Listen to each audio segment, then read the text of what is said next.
Oh, oh, oh, hey, what's going on, guys? Hey, all right. Good afternoon. Let's see, Mr. Quester.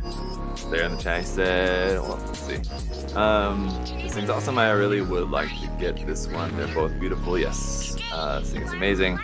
Somebody would like to get both. Yeah, definitely. It's an amazing looking kit for sure. Can't wait to get this one built up, and very excited and honored to have this early, actually. Well, earlier than most people in the US, I guess. It's just been released in Japan, and even though I'm already seeing like painted builds of it coming up from Japanese builders, like I don't think that probably very many have made it here to the US yet. So big thank you to Kotobukiya for sending this out. So if you guys saw the other day, the Megami device statue of the Asura Ninja, did a review on that, and that was also sent directly from Kotobukiya. So it's awesome that send some stuff out. You can check out some cool stuff. So yeah, let's see. Fox Sir, hello, how's it going, guys? So this build, we should probably finish it. These kits normally go together pretty quickly. That said, don't let that fool you, just because there's a ton of parts with this kit. So it has a lot of parts. It's just that normally these Megami kits, yeah, go together quite quickly. And I guess that just goes to show like how nice the engineering is on them. But and I've just built the regular Susanowo, the original Susanowo. I guess it was maybe like 2 months ago. I guess now, something like that. 3 months ago? 2 months ago. Anyway, fairly recently, and this is same. So I'm not expecting to have too much in the way of any like surprises or anything.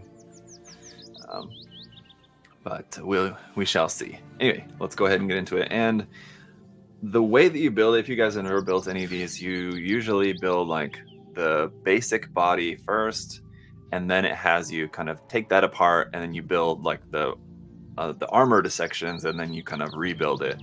I'm gonna kind of just be building everything at once, just because that's how I have the parts separated here, just to kind of make it easier for me. But let's see, the color is better than you thought. Yeah, the colors are really nice, and the hair, which is gonna be really difficult for you guys to see on camera. I apologize. Well, I'll see if I can show it to you. The hair is in like a very slight lavender kind of color, but it's like pearl. It's a pearl color, like pearl white. It's like slightly lavender tinted. So it's quite nice. Yeah, the clear blue parts look awesome. And there's just a lot of stuff in this kit. So start with the head. And Bonna says, I haven't caught one of these live streams in a while. Hope you've been keeping well. Oh, thank you. Yes, glad you're able to catch the live stream. Hopefully it's something that you're interested in. I know these Megami device kits are not, they're not for everybody. So if it's your first time catching a live stream in a while, hopefully this is something that you're interested in. If not, I understand if you're not going to stick around for the whole live stream. I understand that. Let's see. Ran Malepard, I'm not sure how exactly to read that, but said, hey Zaku, good afternoon, how's everything? Yeah, so to answer both of you guys asking there on Twitch, asking about how the day is going, pretty good. Pretty good. This morning's kind of been a bit weird. We had some kind of drama, sort of, I guess. I don't know. Long story, but it's all kind of silly. So, without getting into that, Bon said, I'm a sucker for Megami device. The Susanowo has been sitting on my shelf for a few months in my backlog. Yeah. Okay, well, that's good that it's something that you're interested in. Sorry that the kit's been sitting in your backlog, but I also understand that because, yeah, it's a big kit. And like I said, it has a lot of parts. So this kit, the Susanowo, the regular one, had a lot of parts. This one has everything that kit had, plus more. basically. So yeah, there's a lot to put together. Well, let's get right into the build then. And hopefully I won't mess anything up. But we should be fine.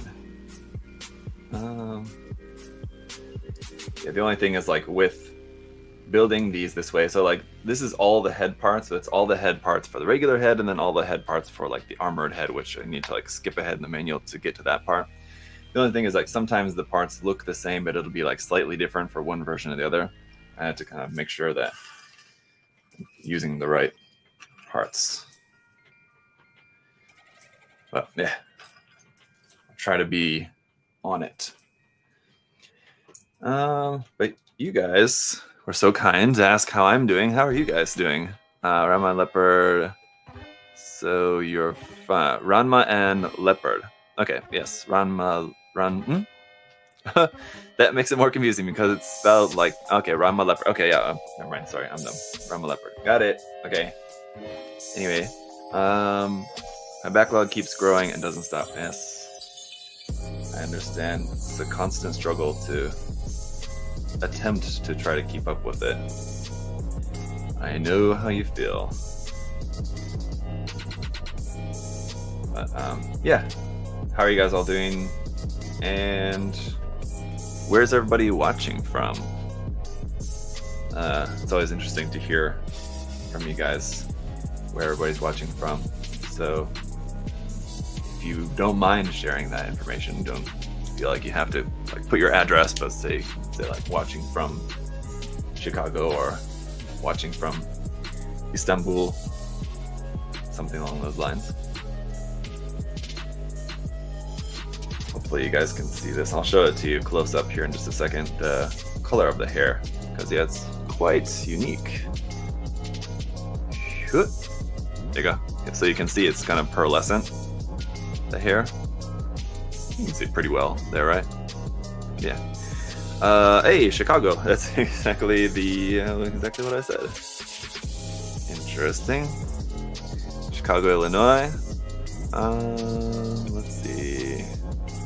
New Jersey, Canada, San Diego, Kentucky. Quite a lot of people in the US. I was expecting, normally when I do live streams in the afternoon, I know a lot of people in the US are not able to watch just because it's the middle of the afternoon, so they're either like at work or school or whatever.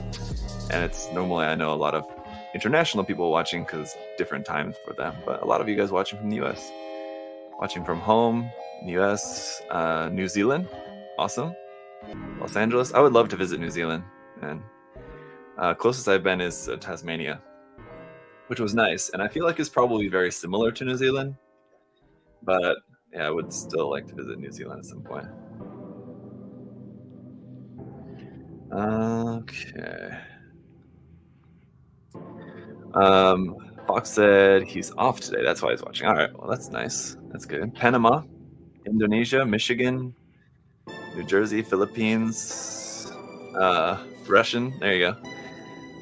So let's see. Working from home today. Awesome. Well, those of you guys who are working from home, or whether it's night, day, whatever, from wherever you're watching, hope you guys are having a good one. And yeah, any of you guys. Now, my other question for you guys is, are any of you planning on getting this kit? Or do you already have it? I would be surprised. You would have had to have gotten it very, very quickly, but it's possible. Some of you guys may already have this kit. But do you have it, and or are you planning on getting it? Let's see, that is not the right part for that. Here we go. These hair parts. One of the things, I mean, I love Kotobukiya kits for how nice and sharp all the details are, but at the same time, sometimes the details are too sharp. Putting especially hair parts like this together, the hair parts can be very, very pokey. Waiting for it to get delivered, Yo said. Waiting on my Zero Gravity Judge from USA Gundam Store. Oh. Do we not? Is that the only thing in your order? Because I know we have some of those, but we may have not gotten all of them to fulfill orders. I think we are. I think I did hear that we are waiting on some more of those to come into stock. So if you pre-ordered and your order is not shipped out yet, then I would imagine it's yeah, waiting for the more additional stock of those. So yeah, I think I remember we have some more on the way. We had a bunch, but I guess maybe those were all already spoken for. So, all right, let's go with the just regular smiling face for now. I always go with for like the just initial build up and like how I start the review. I always just kind of want to use whatever is kind of the most basic face. And for like the more different expressions, I'll use those for later on in the review. So that's the basic head. Where is it? Okay, here we go. Now for the other head.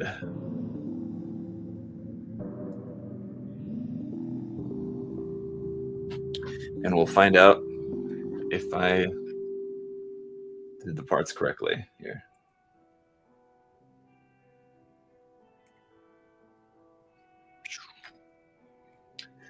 Let's see. Plans to have one, Aaron said. Definitely get this and pose it with the normal Susanowo as well. Yeah, and just because of the different variety of ways that like you can arm the kit and let's see, is there R? Yes, there is R. But is that which? Okay. Because of the different ways that like you can have the kit posed or whatever, you could have both versions, and even though they're mostly recolors, and you actually have, you have a lot of new parts, especially with the effect parts for this. You can have it just like set up in two different ways, and it won't look like just two different color versions of the same kit. Hang on a second, guys.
Okay, apologies, guys. Yeah, it's my dentist. Last week I had to go into the dentist to have get a couple of fillings. That's like still quite sensitive. So I'm wanting to go back and let them check it out.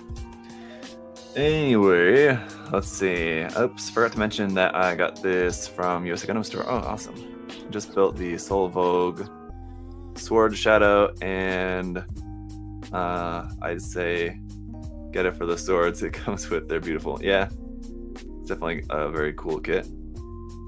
Let's see, off topic, but will there be any add-ons, accessories, different versions of the Apex kit? Yeah, that's still we're still wanting to do that. It's not very far along in like the production process of those yet, though. Let's see. Very curious. Okay, here. Bond's asking on Twitter. Let me try to read that. Very curious. I currently have a Mr. Linear compressor, and I seem to have very hit or miss painting sessions, be it from sputtering or spidering. I've tried all kinds of different thinner and acrylic mixes with varying success. Is there ever a world where it's not actually the paint mixture but the compressor is just not strong enough? I believe that the L3 is like 7 to 10 psi, no regulator. Just curious. I'm not familiar with that compressor, so I couldn't say for sure, but it could be. It's more likely to do with the paint and the mixture, especially if it's sputtering and spidering the paint. That would normally be, I believe, it could be either the mix, or it could also be that the paint is that the air pressure is too high. I know that that's one thing that can happen, because when the air pressure is too high, the paint is drying too much in the air between leaving the airbrush and getting to your surface, I believe, if I'm remembering correctly.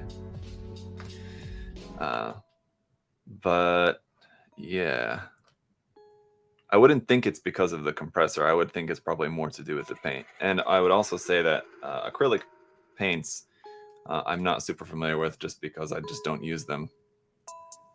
So I wouldn't really be able to help you too much with that. A good way to test it, I guess, in that case, would be to try out some lacquer paints if you have any, if you can. I mean, just because, I don't know, maybe it's just with the type of paint. Do you think $25 is a good deal for an HG Jin Arms Type E? Because I wanted that price and thought it might be a nice pair to my RGX. Yeah. I'm not familiar with that particular kit or what the MSRP is on it, but check what the MSRP is on that kit, and based on that, you can judge if that's a good price for that or not.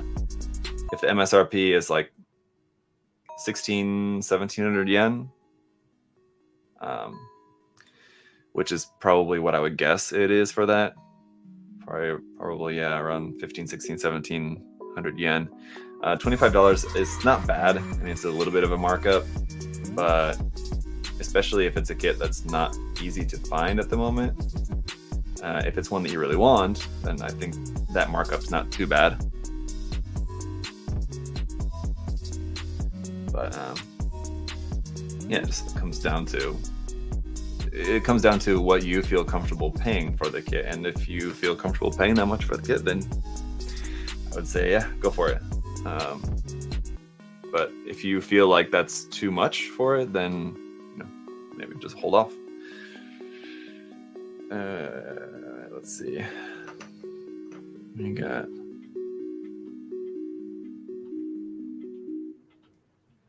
these guys. I tried to fall asleep and I couldn't. Got mine from Kodo US. They treat you well, James said. This presence came over to the bed I think that's right. Yep. Okay. and lay down on top of me. These hair parts. Nope. This one.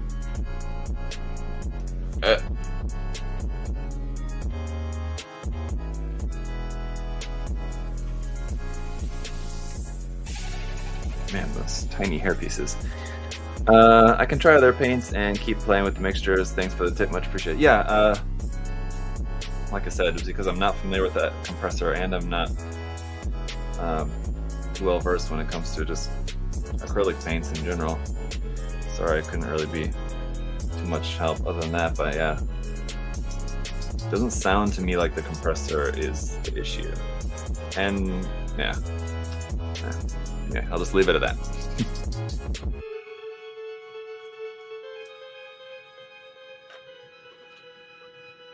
Let's see, for this head, could just swap the face, but since we're building an entirely new head for the armored version, I'll just go ahead, go ahead with use the alternate face for that. And then I got these gold parts here on the side. So these are new parts added for this version. The other version didn't have, I don't think so. It didn't have anything like this, like on the side of the head as far as I can remember.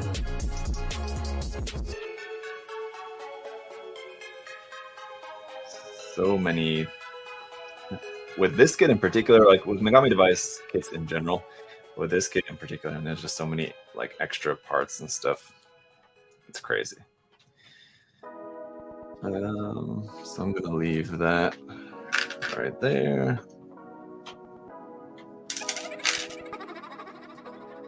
There's our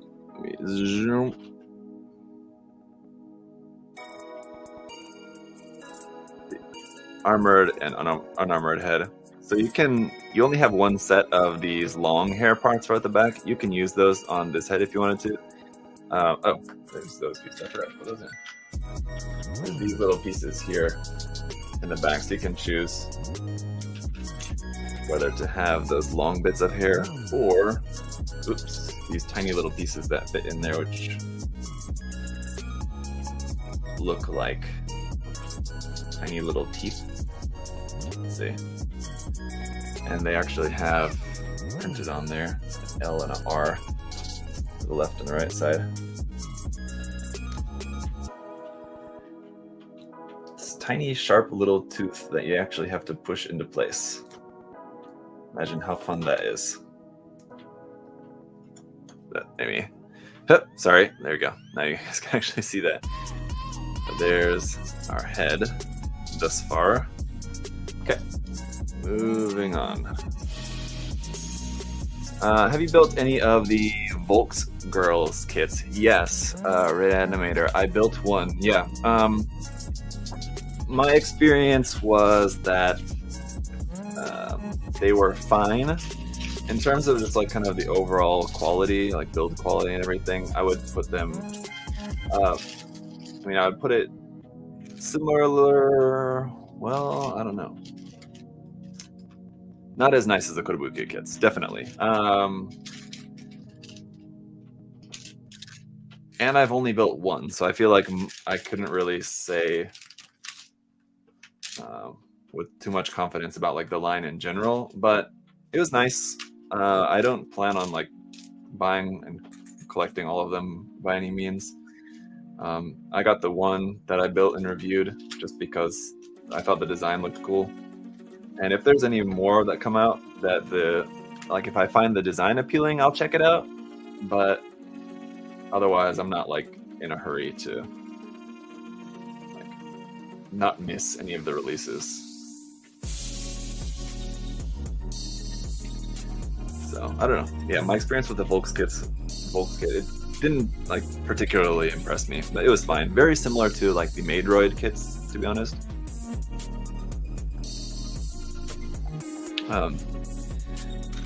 From Max Factory. Also, nice kits. I like the style of those a little bit more. The aesthetic of those is nice. But yeah, I mean, they don't compare with the Kotobukiyas, as you might imagine. Now for the body, it's basically just one body type. There's not really too much in the way of options. I think we basically just swapped the chest part, and that's basically it.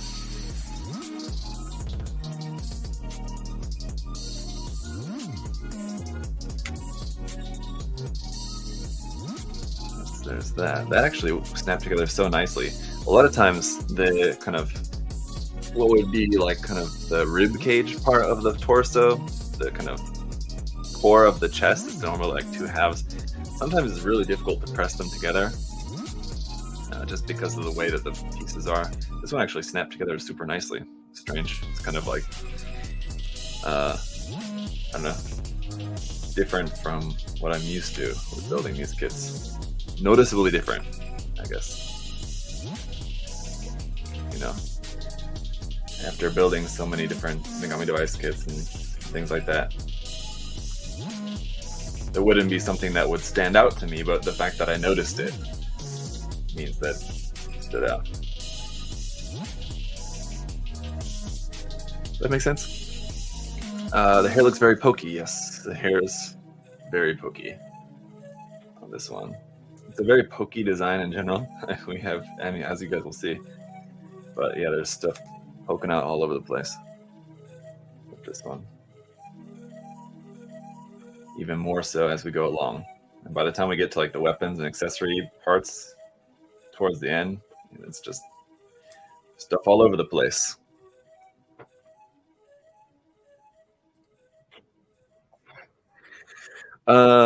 Do plan to play the Megami Device Alice game in March when the game gets the translation. Oh, that's a question. You're talking about like the Alice Gears Aegis game.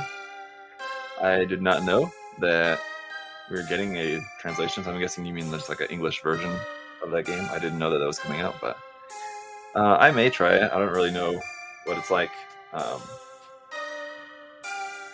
So I don't know.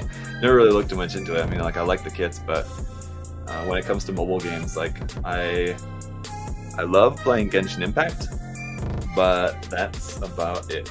I don't, and it almost kind of dissuades me from even wanting to like try other games, just because I have just very limited time for anything like that in general, and like I'm just kind of like worried that like if I try out a different game and really like it, then I'm gonna have to, you know, spend more time playing mobile games or spend less time playing Genshin Impact, which I already have like just barely enough time to play a little bit every day. You know what I mean? But thank you, D'Angelo. After 10,000 years, I'm free. Time for well, glad you're free from wherever you were imprisoned. But thank you, as always, for the super chat there. Really appreciate it. English version is in March. It's basically Virtua on PS4, Switch, and PC. I don't. Also, never played that. So much clear blue. I love it. Also, hello. Yes, a lot of clear blue on this. I mean, like you're just seeing just the tip of the iceberg so far. Oh, not a mobile game. Oh, okay. Then if it's not a mobile game, then I'm definitely not going to play it, because mobile game is really all I have any chance to play really these days. I guess I shouldn't say that, because I have been playing a little bit of N64 recently with my kids. My kids are enjoying it, and most of the time it's like just I'm playing and they're just kind of watching. But there's a couple of games that like they wanted to try. My son so far, I think probably of the handful of N64 games so far that we've tried out, I think his favorite to play probably at this point is Mario Tennis on N64, just because it's a pretty simple one, right? You basically, all you have to do is just move around the court and just like press A when the ball comes to you to just hit it. It's fairly straightforward. Still a very new gamer, so the simplicity of that I think appeals to him, whereas the other ones he feels like kind of not quite so sure yet. But they really enjoy watching my kids, my son and my daughter, both really enjoy watching me play Banjo-Kazooie. They keep, like, every day, they're asking me if we can play that. Like, not today. Like, almost to the point that they want to play it more than I do, which is pretty funny to me. Because it's like, the only reason that they want to play it more than I do is just because, like, I don't want to sit down and play a game like that unless I can like devote some time to it. Because Banjo-Kazooie, I don't know if it's a pretty old one, I know, but if any of you guys have ever played it, it's one of those where there's like a lot of collecting involved. Like every level has like 5 different things that you have to collect a bunch of in the level, and like if you die in the level, you basically have to like start all over again of like recollecting stuff. So I don't want to sit down and play it unless I have enough time to replay levels, because if I'm actually trying to collect everything in a particular level, it's going to take like a couple tries. But anyway, for that reason, like if we're just gonna sit down and play for 20-30 minutes, maybe it wouldn't be anything more than that I would want to sit down and have them, even if they're enjoying it, having them just watching me play a game. I wouldn't want it to be any longer than that. And so for a game like that, like it's enough to play through a level a couple times and hopefully don't die or don't miss anything, so we can actually like get it mostly complete. Yeah, I just haven't played in forever, so still just kind of like rusty, getting used to those old school controls. And I can tell you, like, just walking around and jumping, just like moving around the environment in like those like N64 games is so kind of challenging, really, to be honest. At this point, just because where's the part I'm looking for? Hello, there it is. Just because of like how in comparison how like janky the control is. Just you need to like walk across like a platform. This is platforming.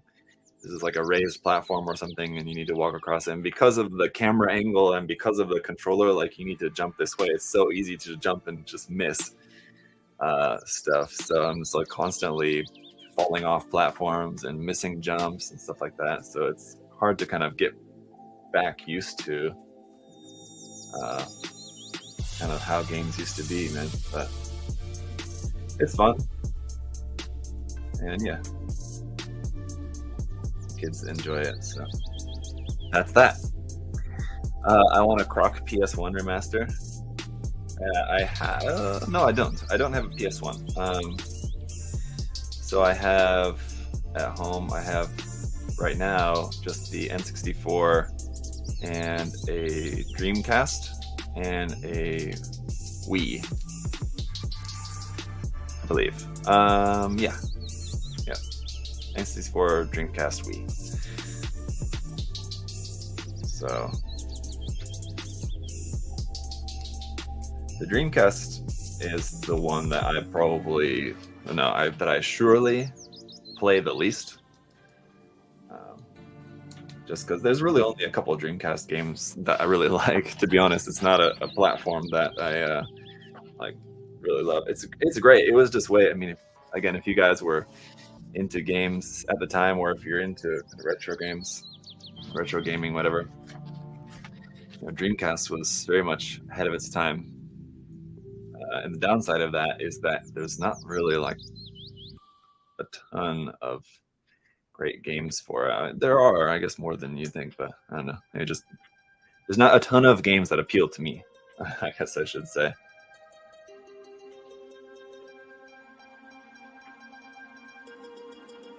There's some really good ones on there. I feel like it's if you're a real gamer, there's plenty of awesome games on the Dreamcast. But for me, as someone who's very much casual, there's less, so I feel like.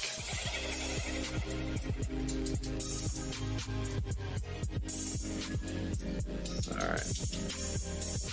So switching from the normal to the armored body here on this, yeah, it's just a matter of just swapping the chest piece, basically. You got that new part there on the front. So here's, again, what's new with this version. It's that part there, that gold and clear blue right there on the front, which is very cool.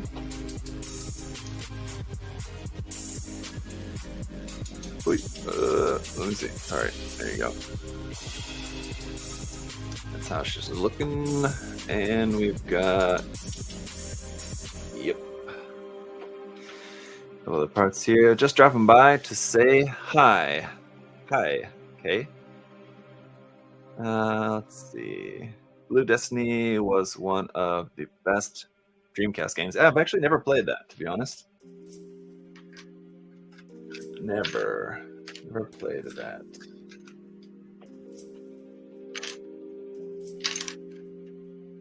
So let's see. Last thing here for this is we got these guys.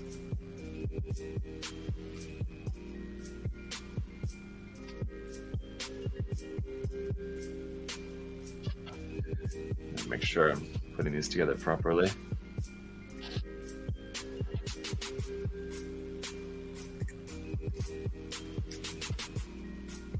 That. And here.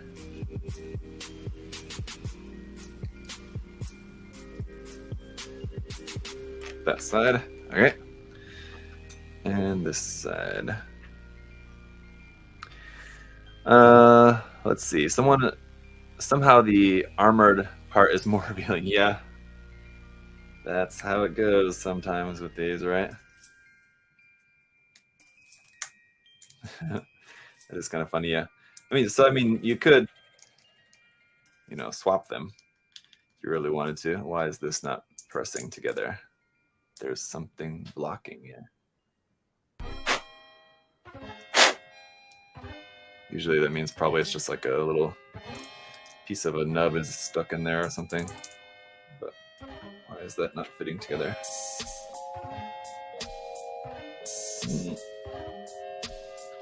Yeah.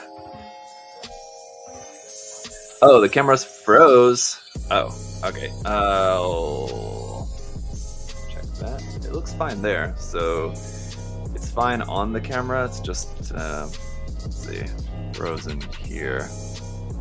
Okay, let me go ahead and do this then real quick. Hopefully we don't lose it forever. Just give it the old unplug and plug it back in. Oh.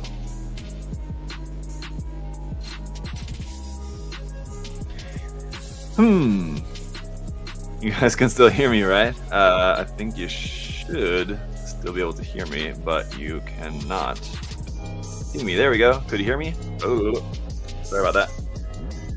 Could you hear me while the camera was off? Should not connected, but yeah. OBS decided it was gonna freak out. Why can I not get these apart? I could just pull it apart. The tab connecting these is so tiny. I feel like there's no way it's gonna break if I yank these apart, just because there's hardly any peg there to break. But I have an abundance of caution.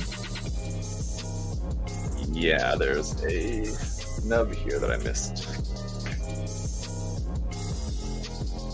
Sorry guys, it was like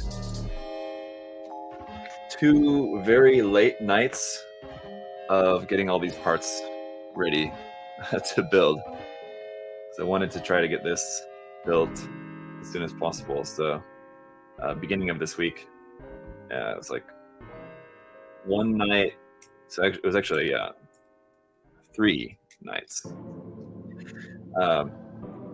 One night of just cutting out all the parts, which took forever because there's so many of them. And then it was another night and then it was 2 nights of cutting all the nubs off all the parts. So yeah, it's a lot. Let's do this one here first. So that's actually this one, like that. That goes on there. This tiny little flower kind of bit goes right on the front of there. And the pain of just getting into Gundam and the RG full armor unicorn being sold out on most websites. Well, look on the bright side. That kit's probably not going to be sold out for a long time. That's one of those kits that probably gets reprinted fairly often. So you shouldn't have to wait too terribly long to see a reprint of that kit. Let's see. You could hear me while the camera was off. Okay, that's good. And when does USA Gundam Store expect this kit in? Seen some websites say as late as March. Yeah, like I said, it just released in Japan, and so it'll take some time to get to Kotobukiya here and then get sent to us. So, yeah, I think it'll probably be a little bit. I'm not sure. I don't, and I could ask here, but I think we probably nobody here knows for sure. It's just as soon as Kotobukiya can get it to us, but Shouldn't be too terribly long. Those aren't her legs, by the way. It kind of looks like it right now that she's got like 2 little legs, but those are kind of like the tails that kind of hang off the back of her waist section. Let's move on to the arms. Sure, we'll do the legs. The arms, like with the body, don't have much different between the armored and unarmored versions of the arms. You just like kind of add a couple of parts. Same with the torso. Or no, I take that back. They are entirely different arms. I was thinking of something else. The legs as well. The legs are quite complex. The armored legs. So the basic ones, are simple enough. Unarmored. So yeah, the armored versions have a lot of parts. Not quite as much in the arms, but you'll see. So a lot of this, it looks like a lot of parts here for the arms. Like half of the parts that you're seeing right there is all just like hands, basically. They just have them all together. Since you have done kits by Alpha Max Sky2 in the past before, will you be getting the new one coming out in February? Yeah, you're talking about the it's what kind of like the lounge, like the at-home lounge version of the first one. What was it? I can't remember the name of it offhand, but this is a new version of the first kit from the line. That's what you're talking about, I believe, right? If that's the case, then yes, I am planning on getting that. I am planning on reviewing that kit.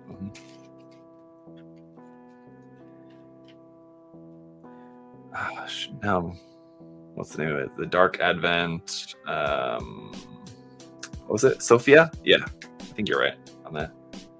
That sounds right. Anyway, yeah, it was actually kind of funny because you know how the ISIS, the most recent one, and I hope that this video doesn't get demonetized just for mere mentioning of the name, but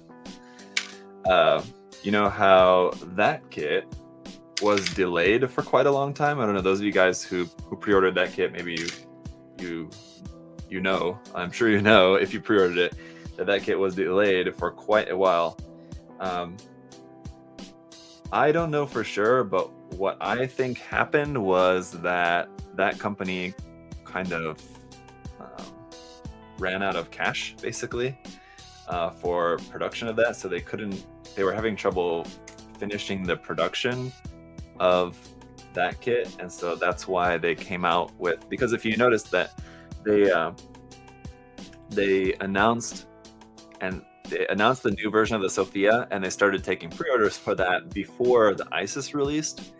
And so what I think was that they needed some cash to be able to finish the ISIS kit and get that out. So that's why they kind of quickly whipped out a new version of Sophia, just so they can start taking pre-orders for that, get some liquidity cash, and then they can then use that to finish the ISIS kit and finally get that out the door. That's kind of how it seems like to me. I have no idea if that's true at all, but just saying. So here is the unarmored arm. It's quite simple, just like that. But the armored arm, no, the other one had this as well. Let's see, what part is that E4? E4, there will be an extra. Okay. Anyway, extra part there. And there's a lot of leftover parts with this kit too, I should say. AlphaMax make more of their cash with hentai figures, but have been getting copyright claims lately. Oh, interesting. Let's see. I only need 25 of the HGC line Drayson version Double Zeta, and the 2 mobile armors are the 3 Bane when it comes to Wallet trying to complete the whole line. Wow. If you're collecting all the HGC line, that's quite impressive. Let's see. Hi, new Daniel asked, hey Zach, did you ever customize that MG Justice 2.0 a while back? I know you didn't really like the boomerang shoulders, and and I agree. What did you end up doing with it? No. You know, at the moment, I don't recall what I ended up doing with it. I'm not even sure if I still have it or not. But I mean, obviously, didn't ever finish the build. If I was planning on doing, I don't even remember if I was intending to do a custom build with that. I think now that you mention it, maybe I was thinking about it maybe at the time. But anyway, no, I didn't ever do anything else with it. Certainly didn't finish it. If I did, I would have shared it with you guys. You would have seen it on YouTube if I would have finished any build. Let's see.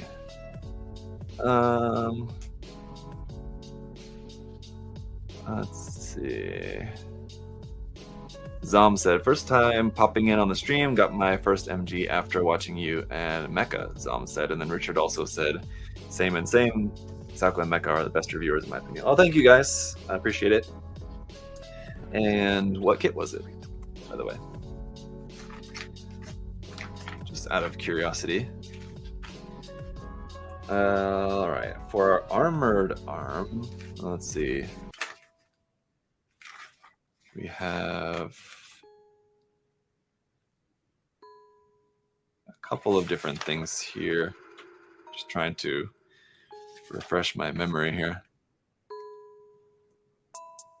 Just because you have this thing where, okay, you build the AUV frame is what it is for it. So the legs have this too, and I didn't really even talk about this, or I maybe very quickly kind of glossed over this in my review of the Susanowo, but you build the AUV frame is what it's called, which is kind of the core of the arms and legs. It sort of looks very similar to like an architect frame, the frame arms grow line, but then like you kind of add everything else onto it. So I feel like it's kind of like building an inner frame, but how it's done in the manual is they have you kind of build it up as like its own kind of thing first. So kind of you have like three forms that you can build this as: the unarmored form, the AUV frame form, and then the like fully armored form, which I guess what do they call it? I don't know.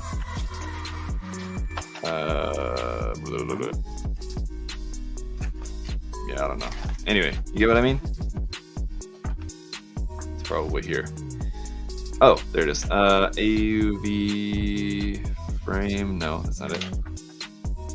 Whatever. You get what I mean?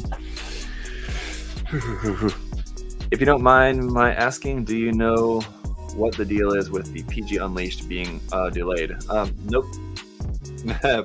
And I don't think that anybody really does. It just stuff gets delayed from Bandai, and that's kind of all that we know about it. We don't really know why or when, but we just get word that it's delayed and have to say, okay.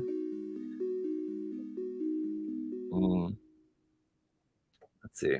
I went with the Sazabi Verka after watching both of your reviews and definitely wasn't disappointed. Absolutely love it. Yeah, I mean, Sazabi Verka, pretty well known to most people. Yeah, that it's one of the best kits out there. Although, I would say, in my opinion, that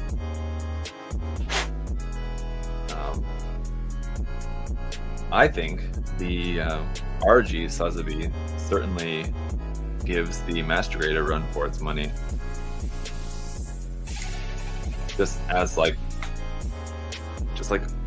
one of the best kits out there, and especially for like the best version of the Sazabi. I think if you ask people, a lot of people are like, oh, what's the best version? Like, I really love the design of the Sazabi. What's the best version of the Sazabi that I can get? A lot of people would just immediately probably say that Master Grade Verka, I guess. I don't know, actually. What would you guys say? But in my opinion, I think the RG is better than the MG Verka in a lot of ways. But most notably, the reason would be just because it has better posability. The MG Verka is great, and I mean, it's such an impressive kit. It's huge, it's got loads of detail, and yeah, I mean, it looks amazing, but you can't do quite as much with it. I'm putting this on backwards. You can't do a whole lot with the Verka just because it's so big and heavy. It's kind of the same reason why I don't always recommend the perfect grade unicorn to a lot of people, because that's another kit where the kit looks great, and especially once you have the LEDs in there. What is going on? What's wrong with me here with this? I think I put these parts on here backwards, or what? What's the deal? Why can't I get this on here?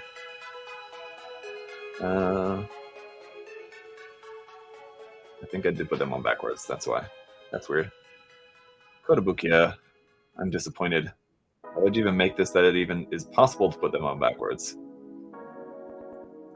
Okay, anyway, yeah, just big, impressive kits are great for being big and impressive, but you know, if you want to actually be able to do a lot of like posing and stuff with them, then sometimes the smaller ones are better for that. And the RG Sazabi is so nice.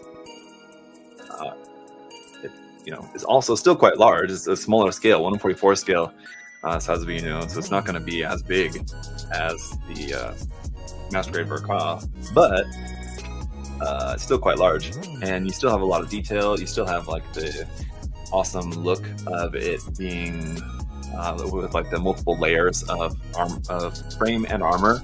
So you have like two-tone frame and you have multiple tone frame and multiple tone armor. You have that in both the MG Verka and in the real grade.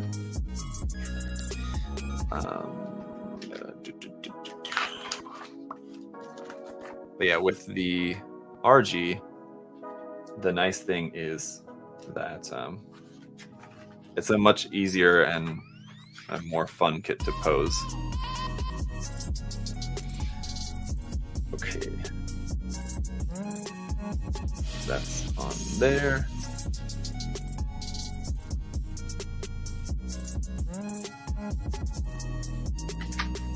Just trying to see, make sure I'm not missing anything here in the transformation of this.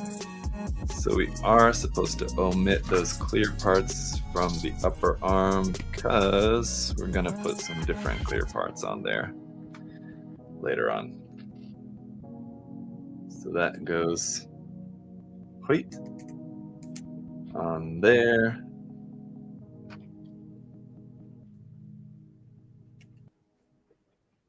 Arm parts.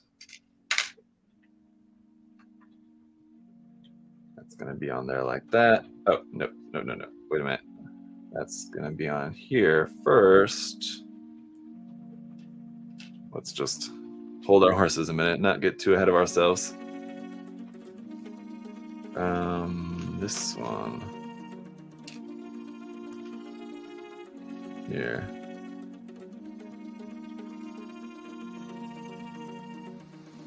We'll say it's gonna look really cool, I think, when it's all finished.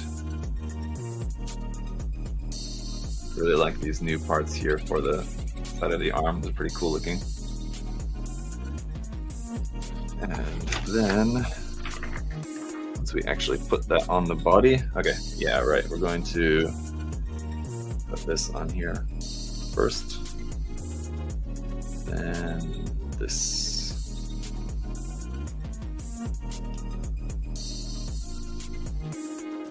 All right, whew. Bit of a chore there, but there's that arm. Okay. What's up with the Gundam Lefrith availability? Scalpers. I don't know. It seems like that kit. My perception was that like that kit was widely available, and it was the aerial that like was really difficult to get, and a lot of people were waiting for a long time for that. But now that we've gotten, at least like for us, and like for what we've gotten here at USA Gundam Store, should be pretty reflective of what other stores, at least in the US and probably worldwide as well, of kind of what we're getting, just because it all comes from Bandai. So whatever Bandai is sending out like to the US, that means like it's going to everywhere in the US, not just us. But so like now that we've got a bunch of the aerials, now it's the Lefrith that we are still waiting for some more of those. So yeah, I don't know what the deal is with those, but yeah, it's quite strange that it's such a waiting game to get those. Kit looks amazing. I have the original Susanowo. I'm too intimidated to start it. Yeah, we were just talking about that earlier. Somebody else was mentioning that it's still in their backlog as well. And yeah, like I said, Blame you guys, it's a big kit with a lot of parts. I still need to build the what is it? The let's see, hang on. Make sure that's the right part. I don't think that it is. That also does not seem right. Hang on.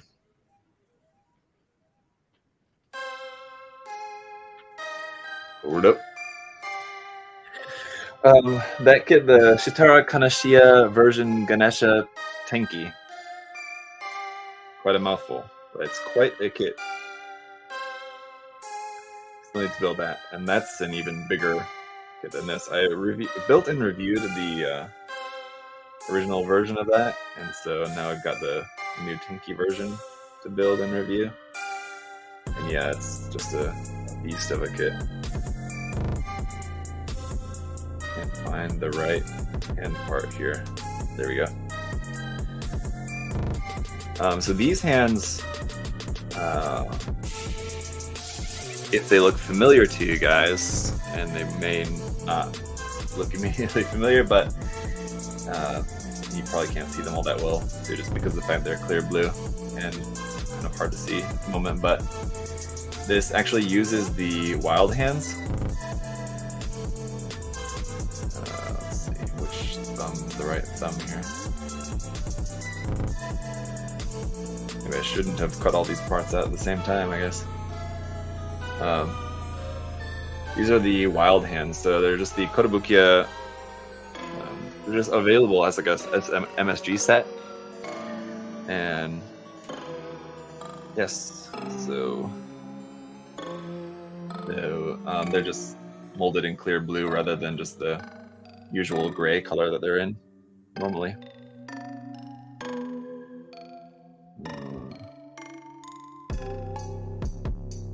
So they're very cool anyway.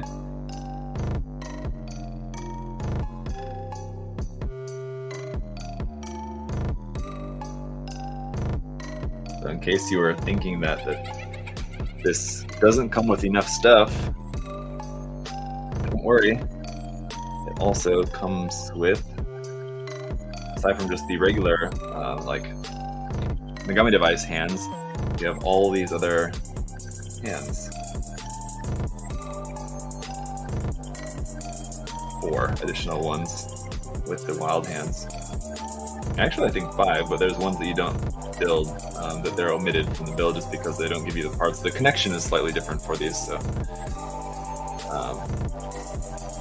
anyway, that's those. But just to show you guys, let's do a close-up. So you guys have probably seen these on like different 100 scale Gundam builds because they're pretty similar to 100 scale Gundam hands.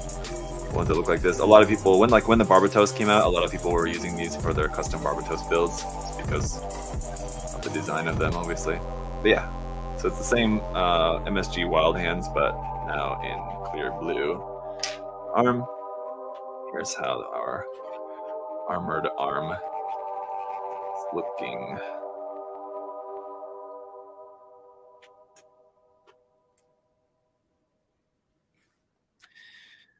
Oop. Sorry.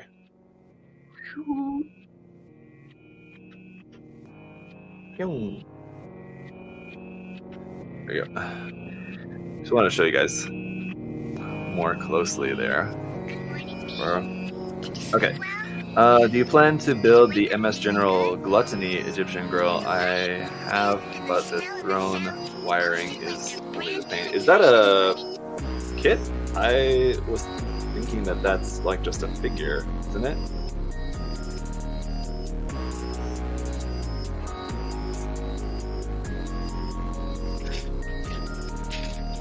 Am I wrong in my assumption there?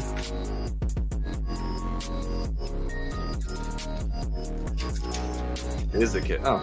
Well, I know we just got some today. I don't know. I would imagine those are probably all already sold out.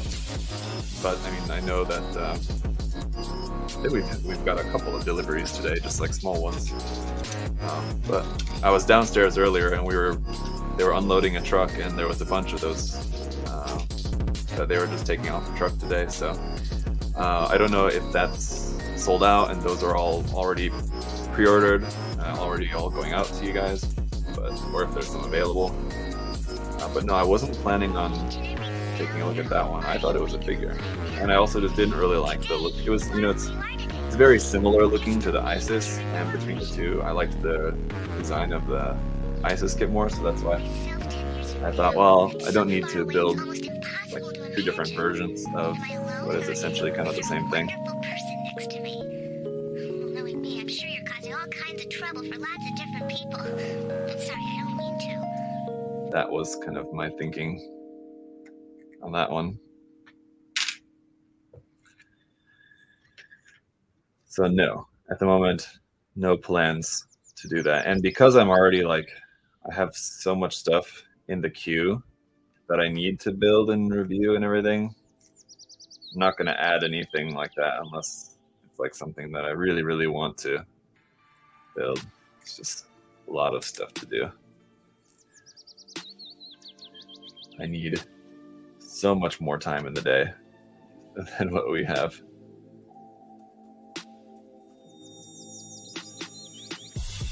I just received my package from USA Gundam Store and was not expecting the RG Hainu box to be as big as the MG Buster Gundam. Yep, the package was done well, but I received no sticker. Sorry about that.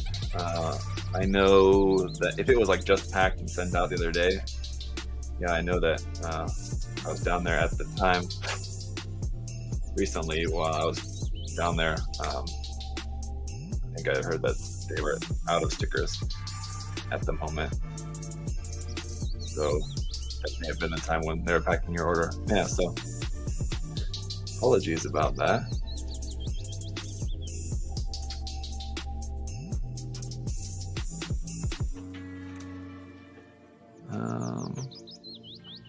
But yes, Bandai has been opting for, well, the RG Hainu is a particularly large mobile suit, so it kind of makes sense. But yeah, even for ones that aren't quite as big, Bandai has been opting to go for the large size boxes whenever possible, it seems like. And it my guess would be just because that those look more exciting on the shelf, so it's kind of a way to ensure even better sales. Having a big box kind of gets people more excited when they see it. But I mean, for how Bandai stuff is selling these days, I don't think that they need to be too concerned about how stuff looks on a shelf, because nothing's even staying on the shelves for long enough, and that's kind of the problem. And I mean, I don't know, that could change later, so that's not it's not going to be a given, but for the moment, it's not really a problem that they have.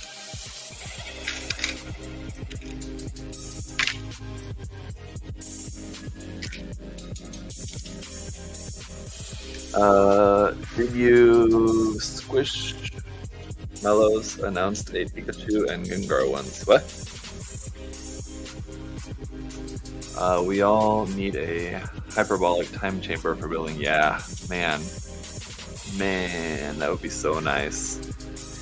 Somebody did a simple kit bash by putting Isis on the throne, and it makes more sense because the throne lights up. That would be cool, yeah. That would be cool to do. You're trying to convince me to build one, giving me cool ideas. Will you be doing the Angel Arnfall soon? Oh, yeah, that's another one that I have in the queue. Yes, that's over there. Yep. I will. Very excited to build that as well. It looks really cool. But yeah, it's another one, man. Just not enough time.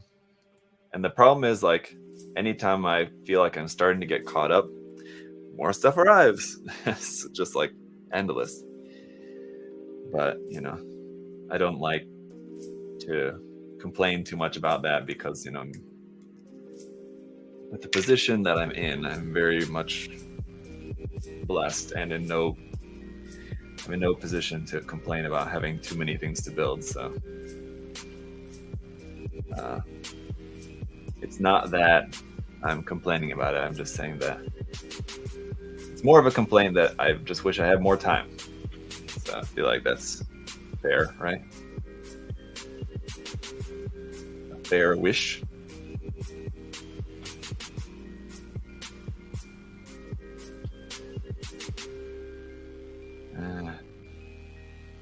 The fact that each of these parts for the hand is different is quite annoying.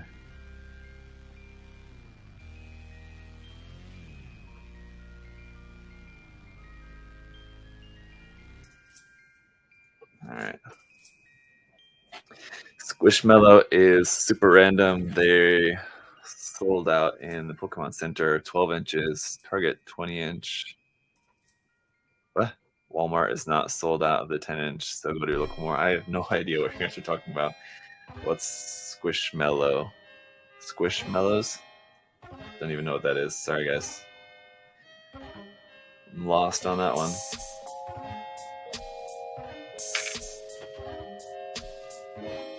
Oh. If that goes there.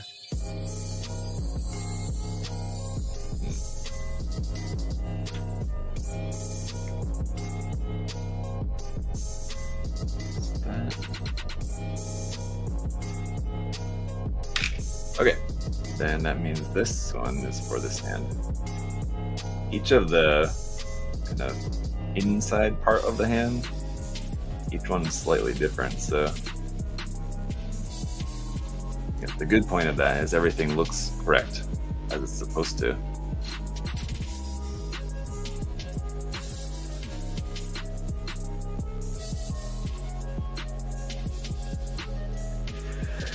Oh, and that's a bit bright, isn't it? Is that better? It's the blue hand. Okay, legs. Alright, our 30-minute sisters kits solid. Looks like they don't come with a lot of stuff. Well, that's true. Most of them don't come with a lot of stuff, but they are solid, yeah. I mean, they're nice kits. Yeah. There's lots of stuff available for them. We just have to buy everything separately.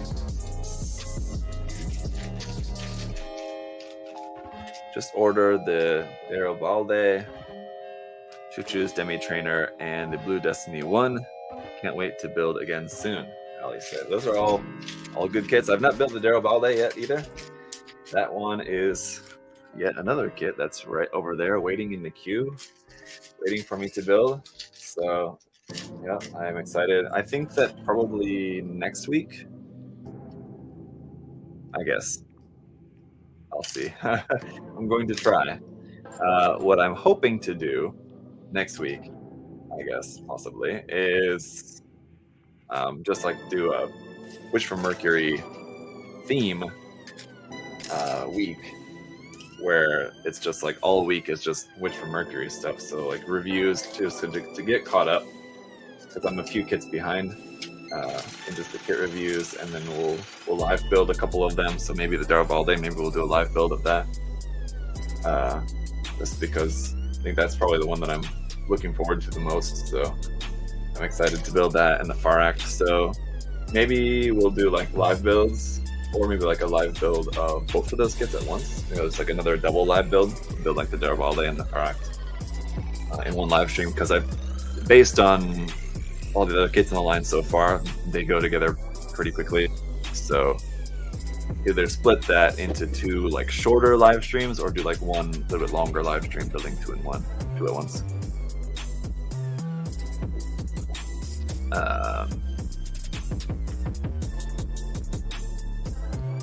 But yeah, need to kind of get caught up on those. I do have both of the Figure Out Standard kits, the Siletta and the Miorine Figure Out Standard kits I have built. Those are ready to review, but the mobile suits, I'm a couple behind there. Thank you, Avi. Thank you for the super chat there. Really appreciate it. Thank you so much. Thank you. Rez said, "Too bad the hair add-ons for 30-minute sisters never get restocked." Yeah, it's either they're hard to find, or they're expensive. So, just like from a retailer's perspective, they're difficult to sell individually. So, like from the consumer's point of view, from from your guys' point of view, if there's like one particularly like one hairstyle that you want to get, but you have to buy a full set. I understand that's kind of annoying. You would rather just you would prefer to just be able to buy just one. And if you're in Japan, you can go to a store. But I think, like, as far as I know, at least in like retail stores in Japan, like if you went to like a Yodobashi, something like that, I think they just have like the boxes there that you can just buy individually. Just the one, and there's the one, whatever you want. But yeah, having to order a full box when maybe you only want one or two, I understand, frustrating. But yeah, for retailers, it's kind of difficult too, just because of the way they're packaged and the way they come from Bandai. So unfortunately, it's kind of difficult to work around that. But yeah, and I guess the other issue that you have is availability. Like you said, it might be difficult to even get your hands on the one that you're looking for.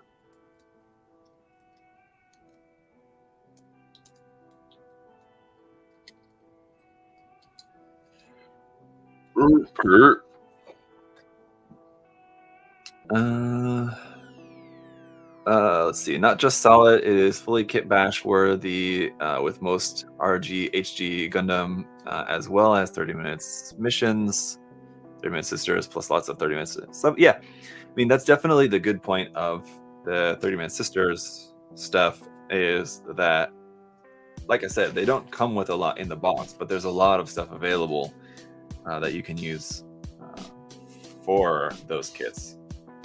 Stuff that's like made specifically for them, like the option sets for 30 minutes sisters. But then like everything from 30 minutes missions, and then even a lot of like HG stuff is compatible. Yeah, totally. So yeah, that is definitely a good point of those kits. But I mean, all the Kotobukiya stuff is also compatible. All the MSG stuff, all the Hexagear stuff would all be very easily compatible with a kit like this. So that is nice about the Bandai kits, though not exclusive to Bandai. All right.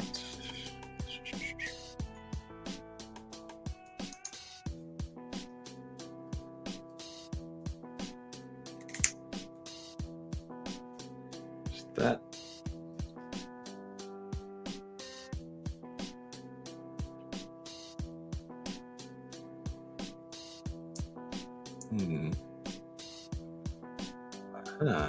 It's upside down.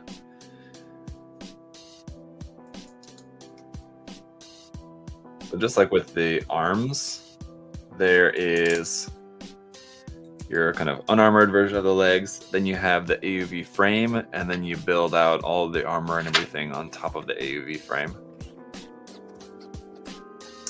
So right now I'm just putting together just the basic unarmored parts.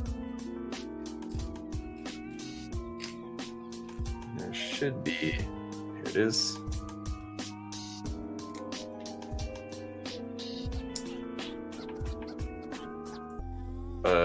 Oh, wait a minute. That's not right. This part is in the wrong spot.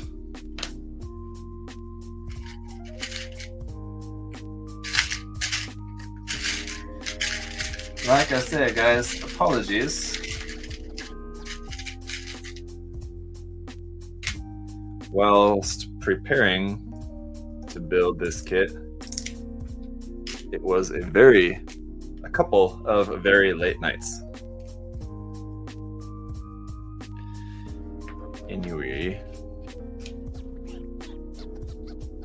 are we going to keep that part? No. Might as well just take that off now while we're here.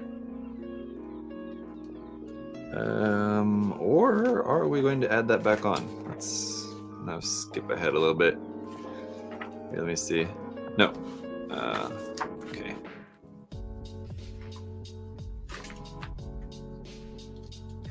No clear part in the unarmored leg. In the armored leg, I should say. I want the mermaid so bad. Oh, that's the new Nuke Matrix kit, right? Yeah, the Nuke Matrix kits are really nice. I think, in my opinion, the Nuke Matrix kits are probably the second best to Kotobukiya. Kotobukiya kits are just kind of the best when it comes to Mech Musume. These type of kits. It'll be very difficult, I think, for any other company to ever take that spot, in my opinion. Like I said, the 30-minute Sisters line's great. The Nuke Matrix kits are great. Those are probably the next best thing. And then after that would be stuff like the ATK girls, the Maidroids, the MS General stuff. Oh, so anyway, that's the unarmored leg. Nothing too fancy. It's just like blue. That's it. Quite simple. So then we have the frame.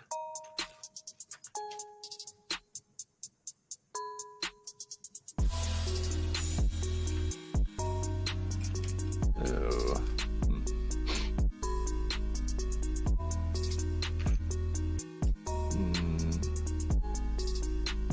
where's that part for the knee? What color is it even?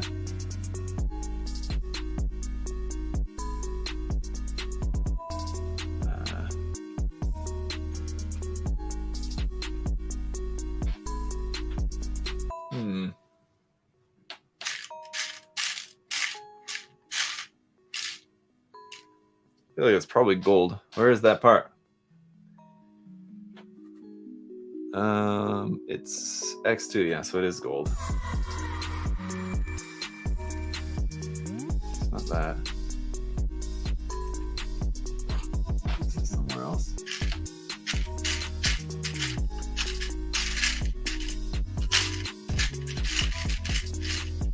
Huh?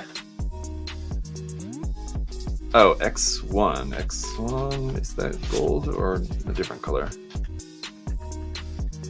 The part for the front of the kneecap.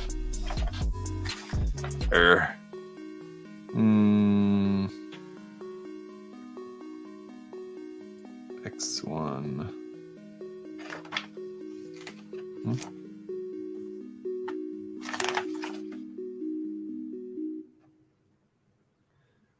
What is going on? X1. It's dark blue. That's why I can't see it. Yes, there we go. It's blending in. It's dark blue color. Okay, sorry about that.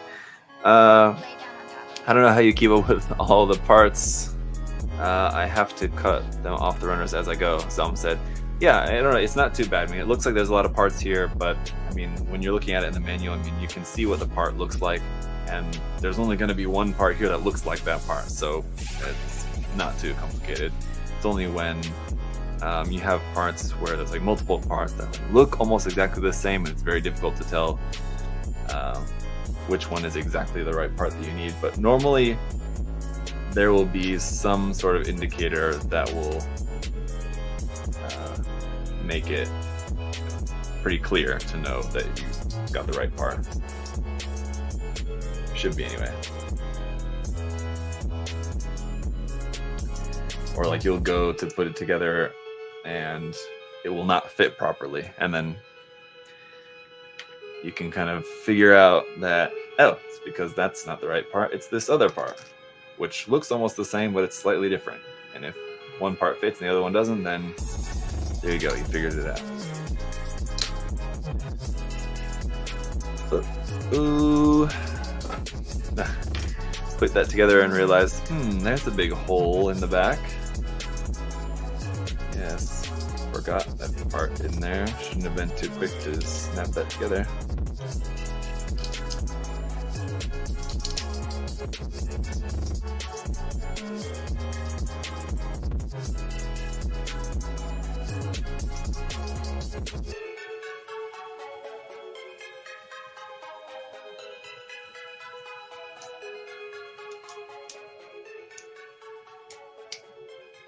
Aye. So what did I miss? That little guy, right? Uh-oh.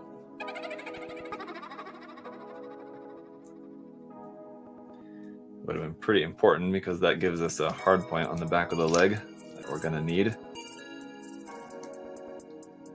Okay. Then for the lower leg. That's where this one goes. Okay.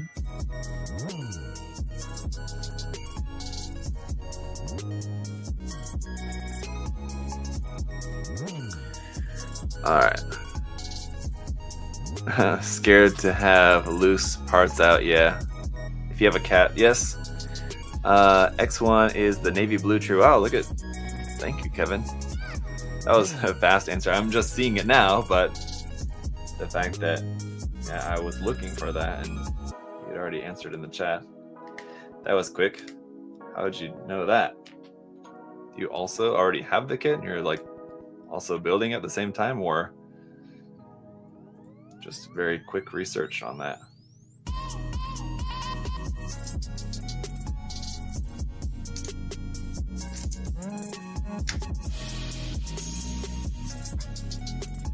Ugh.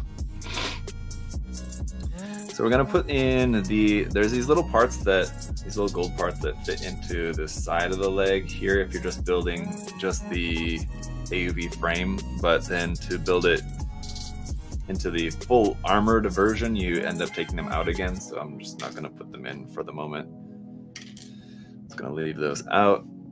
And also the foot, which is just this one single piece for the frame foot, is just like that. So just the AUV frame leg is like that. That's it. That's all these other pieces here are all a part of the armored leg. So we're going to change this into the armored leg. Kevin is also building it right now. Okay, cool. You're building it at the same time. Awesome. Cool. It's always interesting when there's while still live building a kit and there's people who are watching and building the same kit at the same time. I find that cool. So with this, once everything is on here, then it's just a matter of just pulling it on, right? So I'm just gonna go ahead and pop this on here right now. And you can see how it goes from like just this very thin inner frame, essentially. And we're gonna add everything onto it.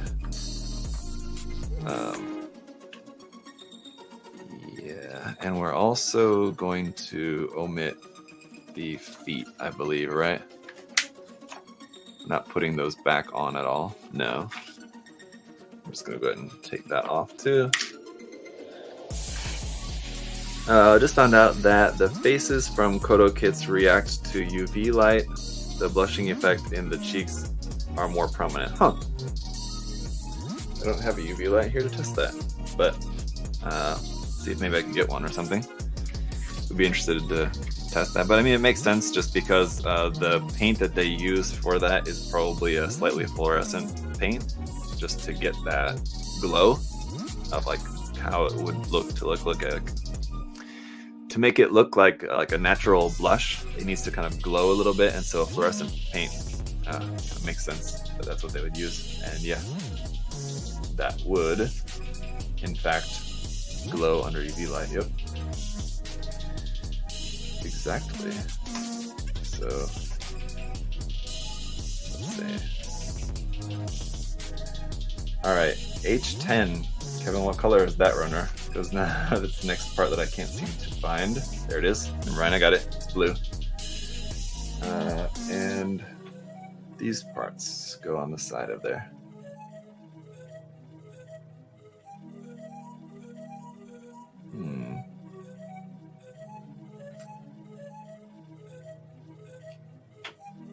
Ah.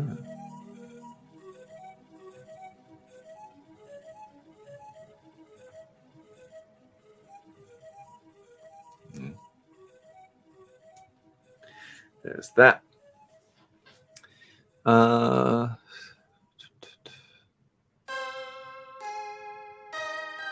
Ying said, it's good to try other companies. Ideal. Kodo is solid now. I'm going to give Lockers a piece of my mind. Yeah. I would say, yeah, if you can, and if you're interested, yeah, I would definitely recommend, if you like these type of kits, try out different brand ones, because I mean, if it's a design that you like, the kits in general, like most of the Mecha Musume kits that I've built, like from other different companies and stuff, I mean, like generally the quality of them is all fine. Just some of them like end up looking a little bit better than others, a bit more solid than others, things like that. But in general, you kind of can't really go too wrong with any of them.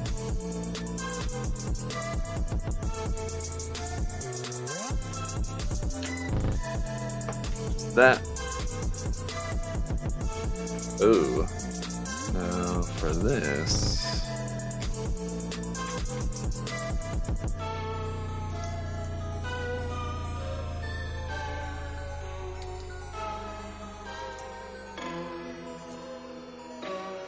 I wonder how this looks in the painted sample. Oh, nope, looks the same. There's a part of this blue part right here. Now this is like the kind of flame effect part that goes out the back of the foot. You can see that kind of hexagonal shaped part right there. That's not part of like the flame effect, so I would think that that should ideally be painted gold or whatever. And just leaving like the blue flame, and that part needs to be painted. But even in the manual, the sample is not painted that way. And let's see. Oh, even in the box art, right there. Even in the box art, it's just clear blue. So interesting. I guess that was intentional, or just whilst designing the box art, they were just like, maybe it was originally in a different color, and Kotobuki was like, oh, that's going to be hard to engineer that part in that way, so just make it all clear blue in the box art just so that it would at least match. Could be that maybe that's what happened, but whatever the case, it matches the box art anyway. Although, if I were to be painting the kit, I would probably go ahead and just mask and paint that little part.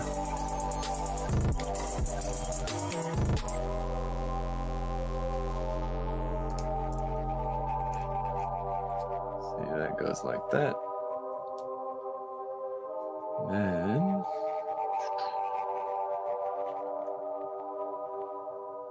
nope. This one.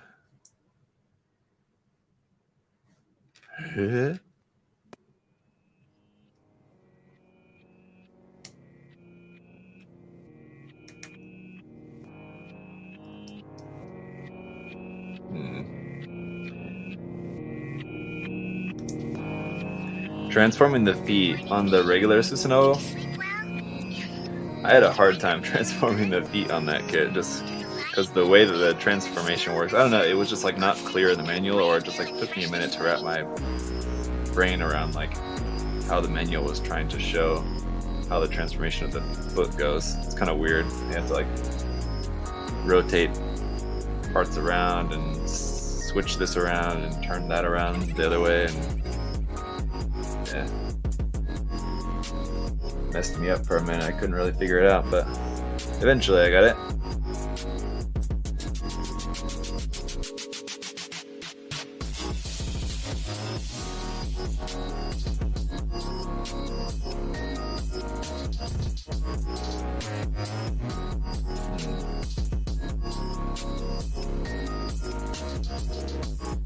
tiny little part here.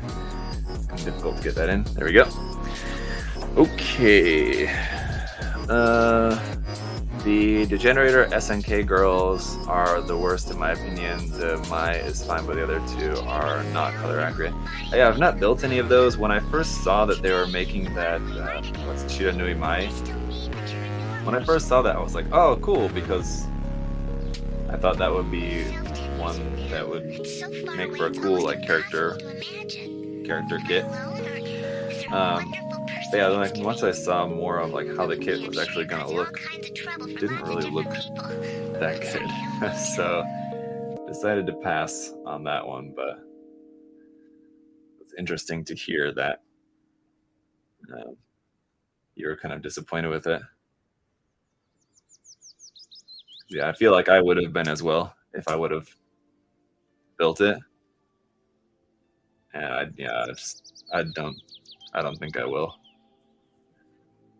at any time.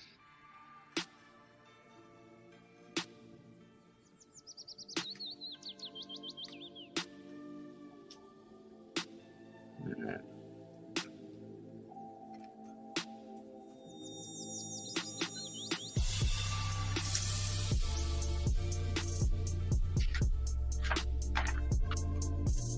So this goes on the front here.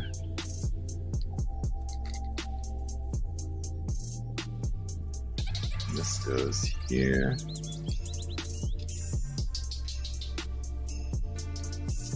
The foot, or like the leg, I should say, looks quite funky when you're first putting it together.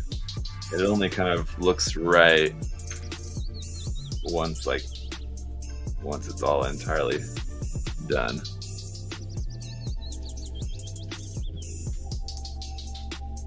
There we go. It's supposed to be like that.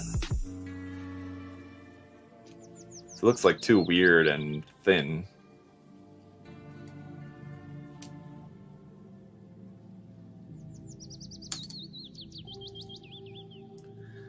And long, very long, the leg, like that.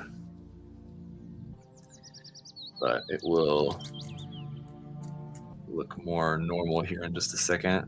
Hang on, so that's there. You got some more flame effect parts that go on the side of here. On the original kit, this was one area where I had parts that kept coming off. Was on this section right here. On the front of the foot, like it's kind of like the front, what on like a Gundam kit we would just call like the front ankle armor. This little bit right here above the foot that moves a little bit right there. The two clear parts on the side of that, in this case, these are new parts, these clear blue parts that plug onto the side of there. Those parts, which I believe were clear red parts on the original version, they tend to pop off quite easily when you're moving the foot around. You're just moving the foot and you kind of accidentally pop one of these off the side of that kind of front ankle armor. Something to look out for. Currently working on the Moonlight Judge, and holy cow, the backpack is no joke. Yeah, Nathan, yeah, that's one kit that certainly takes a while. It's just a lot of kit to build with that one. Oh, okay. We got this guy here on the back. Yeah, that part folds down. That part folds up. On the back of the leg. It's getting pretty intense there. But we're not done yet. As you can see, there's still leg parts left. I wasn't kidding before when I said that there's a lot going on the legs. So you got all that. Then that fits over the top.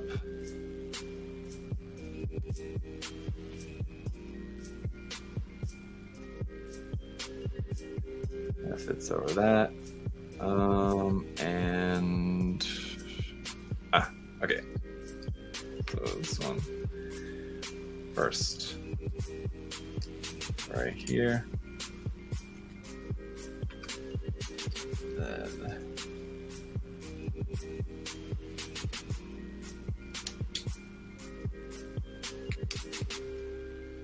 there. There. And lastly, blue. Is that right? Goes that way? I feel like that's not right. Should be going this way.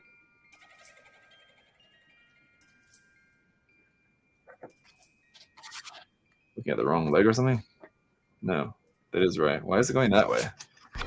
Is that right? No.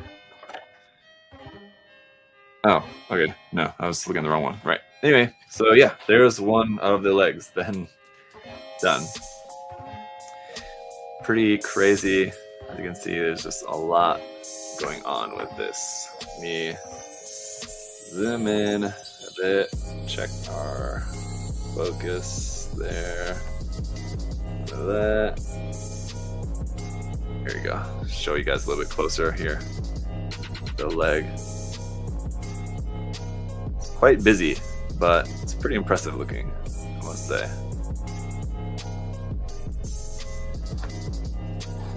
Let's build the next one. Let's see. This is the most difficult Megami device I built so far. Yeah, I felt that a bit with the building the first Susanowo. Kevin, did you build the first one, or is this your first time building the Susanowo? Because it's definitely easier this time.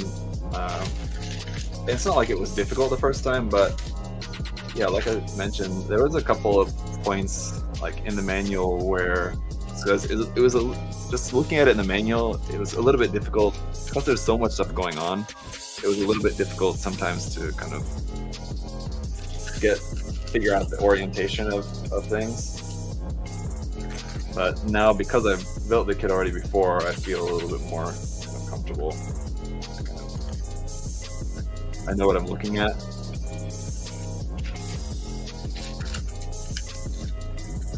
If that makes sense. But yeah, I get what you mean. It's not like any of the kits are difficult by any means, but yeah, I feel like the Susanowo is probably the most complex one.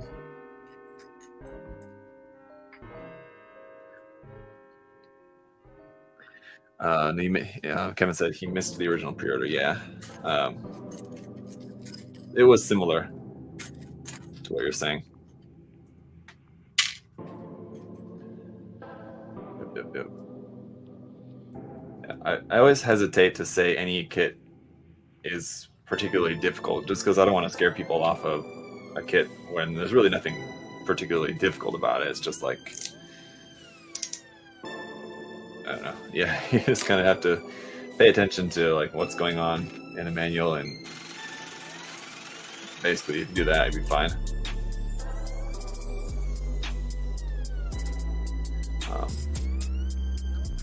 But I suppose that if I were recommending like someone to try out a Megami device kit, I would not recommend them trying out this or any version of this as their first soiree into Kotobukiya's Megami device kits. Yeah.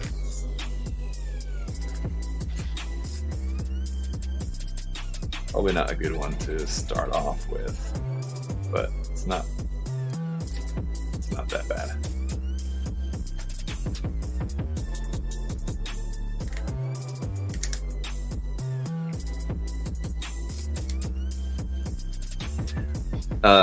To compare it to anything like in Gunpla, I think it would be like someone starting building Gunpla and their first kit is like, I don't know, building MG Barbatos or like a RG something.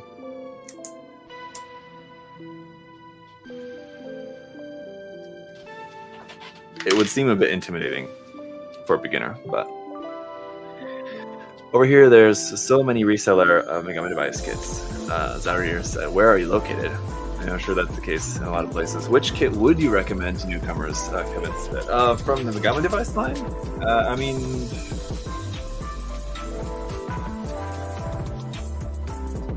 I don't know, kind of really anything other than the just anything not one of like the really big ones. So like this, Asura Tama no Mae, the Nine Tails, like the really big ones. I would probably not recommend for beginners, but other than that, kind of any of the other ones are probably fine. There's a lot of really great options. So nothing else really like in particular. It's just that those ones are probably not the best options for your first attempt. The bullet knight signs are pretty simple as well. Yeah, those are good. The magical girls, the chaos and pretty ones are really nice as well. What else? This one, what was that? Yeah, Ayaka Ichijo, the one I kind of just recently reviewed. That was a really nice one. So yeah, any of it just kind of like the standard size ones, I feel like you really can't go wrong with any of those. It's just the larger ones. Again, it's not that they're any more difficult, but they just might be more intimidating for a beginner just because they just have a lot of stuff. But yeah, any of them would be good. The main thing is, yeah, just get one that the design of it appeals to you, right? Uh-oh. Something fell off. But I don't know from where, or it sounded like something fell off, but I'm not sure it actually did. I don't think anything actually fell off. But it sounded like that, didn't it? What was that? Maybe not. Okay. I don't know. Well, we'll figure it out.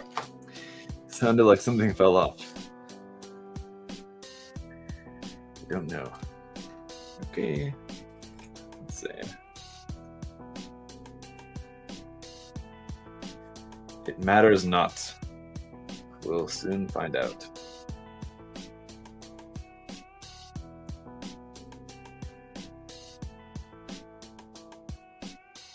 There.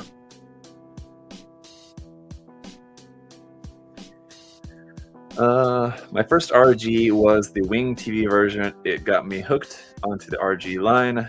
I then went to get the P-Bandai RG Wing EW to replace the high-res version. I love both of them. I recommend them. Yeah, definitely. Hey, Red 5, what's going on, man? Over there on Twitch. How's it going? I have something that I need to post in Discord, actually.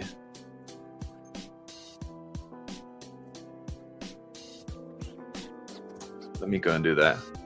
Thanks for reminding me, now that you're here. Let me just do a quick post over here.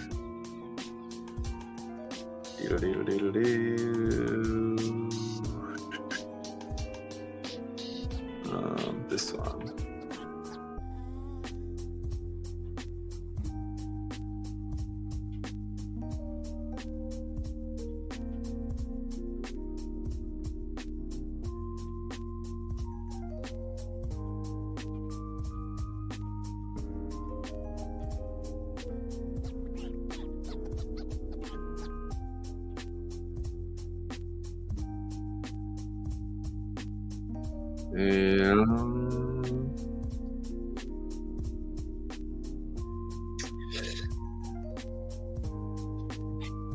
Cleaning up the hobby space, thinking about starting something new or continuing a past project. It's always a difficult challenge.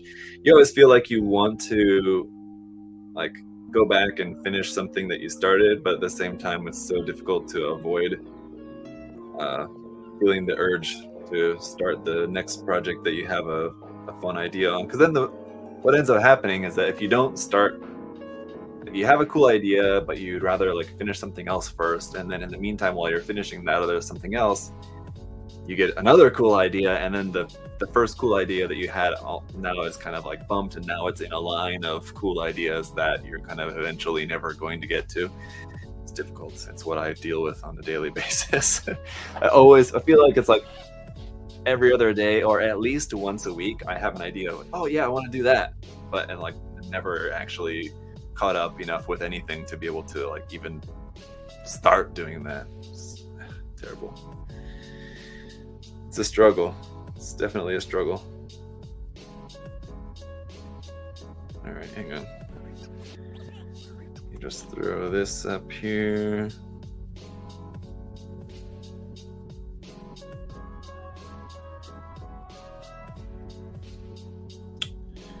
I think that's it.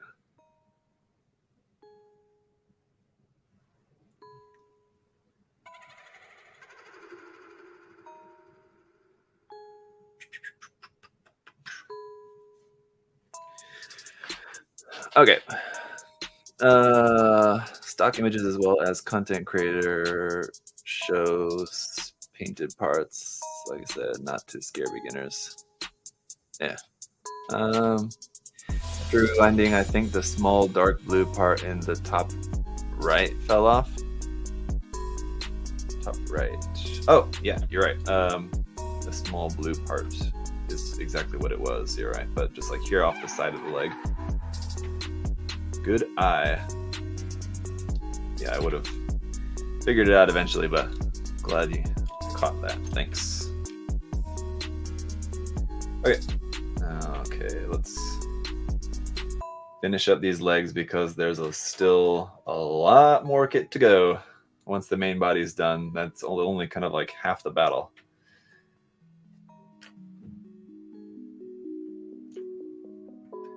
So much more kit.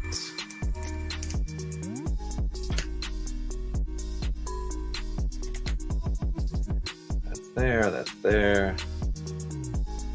That's right in there. And then that. And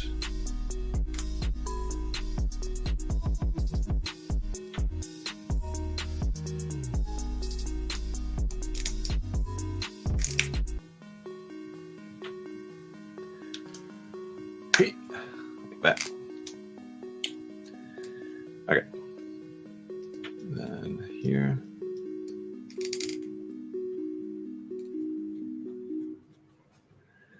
And here.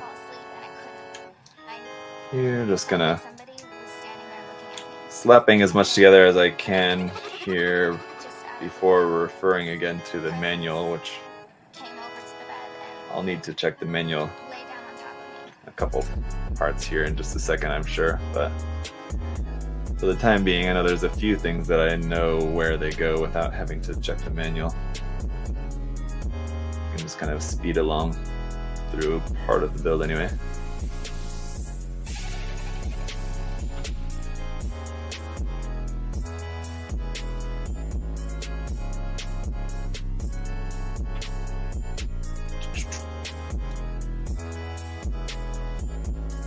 Hopefully without issue.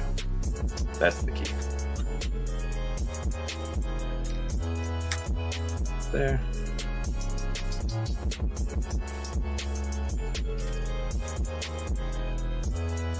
That. Like that.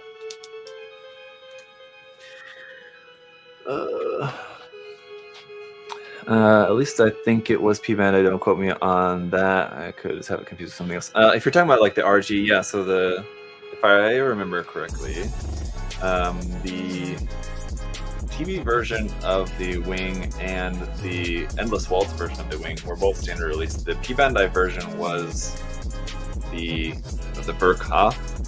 No. Wait a minute. They're all standard release, aren't they? All three of them? I feel like. feel like all 3 versions were standard release.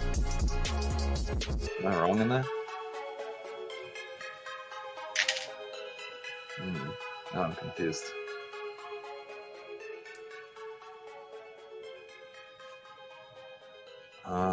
No.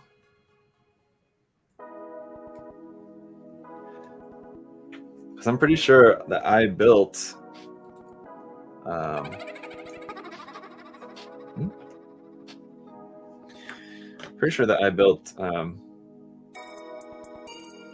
the Endless Waltz version and the Burkha version, which is the Wing EW.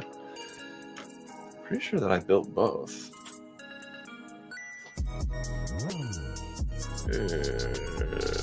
Now I'm confused. Anyway, I don't think that I would have got any version of that had it been P Bandai. See, the regular Wing EW is not P Bandai.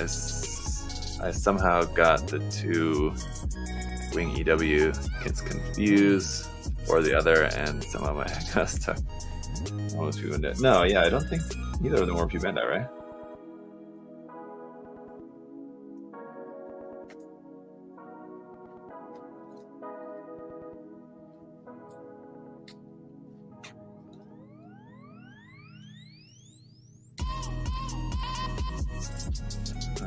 Okay. Oh, let's not get too ahead of ourselves. So yeah, it's the foot which is gonna make me have to refer to the manual, because like I said, even the first time around building this kit, it was the foot that was kind of the trickiest part.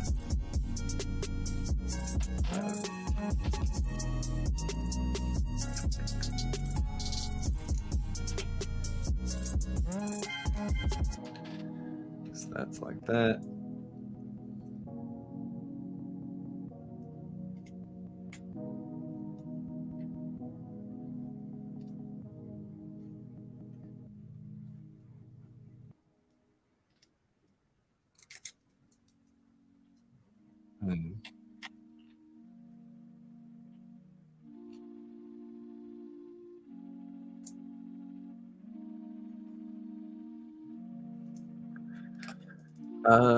Let's see. What's this? The only P Bandai wings I know of are like the pearl coating kits, yeah, which would be just the Expo exclusive versions.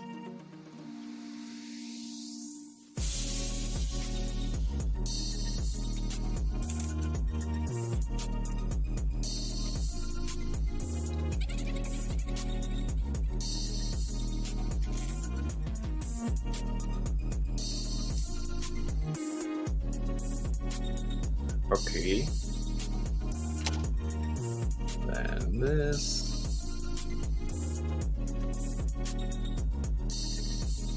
Hold it. Okay. No, that's right. And then.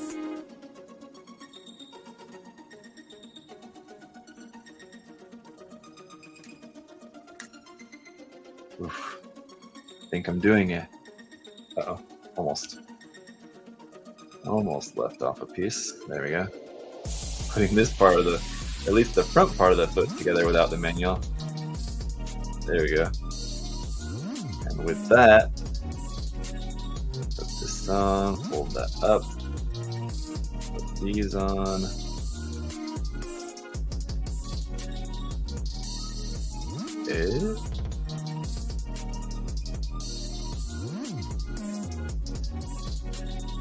That, and at long last, be done with the legs. My goodness. All right. Whew. Woo-wee. Okay. Sorry for confusing everyone. Yeah, no worries.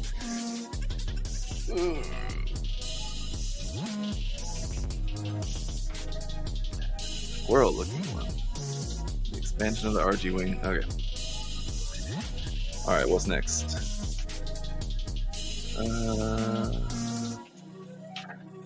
Next is, I think, the sword. Yeah. which will be here. Uh-oh.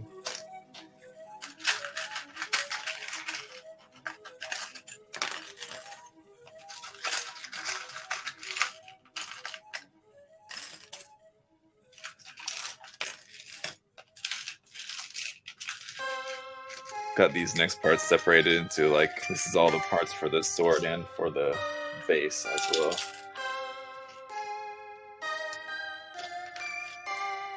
So I'll just quickly put together these parts of the base here, and then we can move on.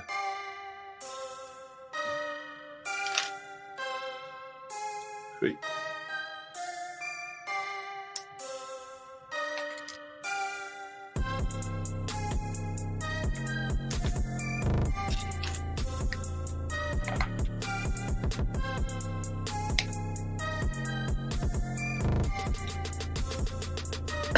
Oof, there we go.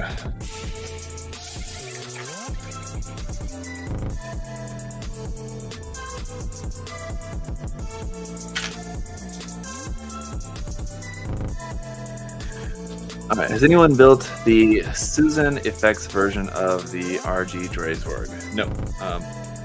Myself, I definitely have not. Don't know about anybody else in the chat.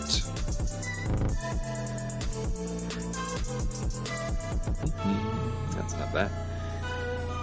This one.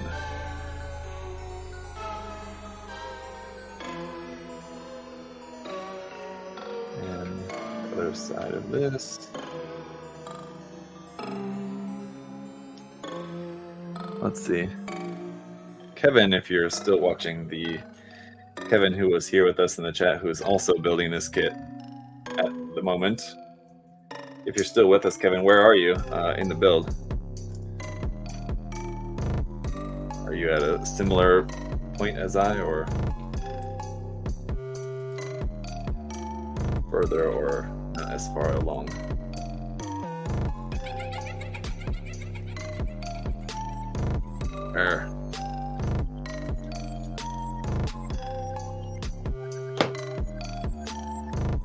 Oops. Would help to make sure to look at the manual, make sure I'm putting the part in there the correct way.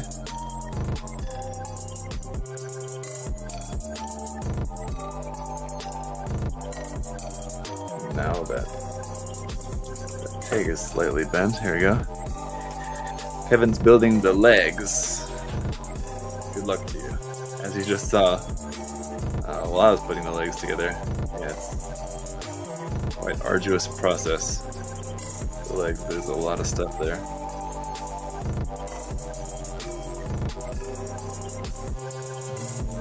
Alright, let's see. Sean, hi! Mecha, I love mechas. Yes, well, this one's not entirely mecha, at least partially.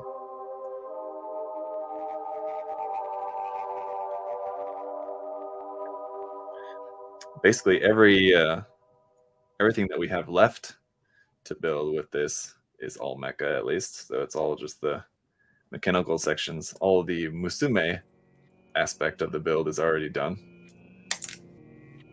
Just have the weapons and then everything that goes on the back of it here.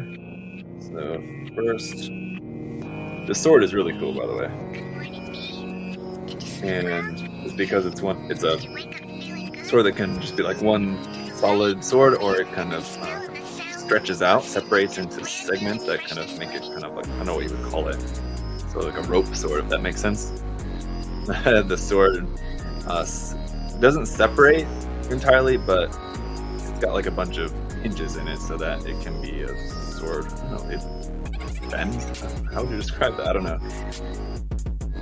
It's not always apparent that English is my first language.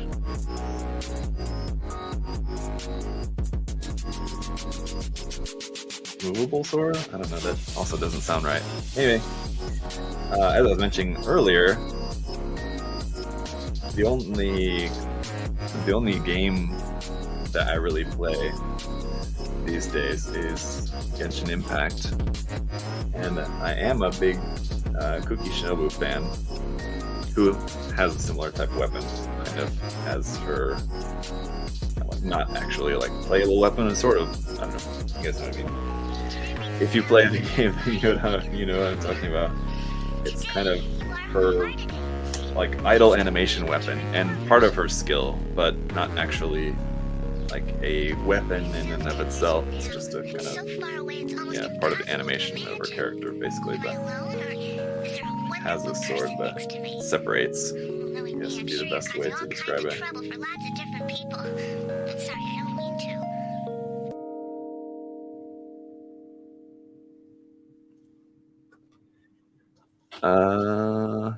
I'm cutting as I go, so it's gonna take a while. Yeah, especially if you're just cutting as you go along, Kevin. It's gonna take a little while. Yep.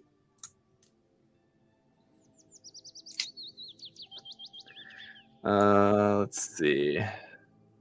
I like the look of the feathered wing version of the wing, but I also think to myself, looking at it, it'll shatter or somehow lose the pieces on the abyss known as the floor. Yeah. Honestly, as far as like the Wing Gundam,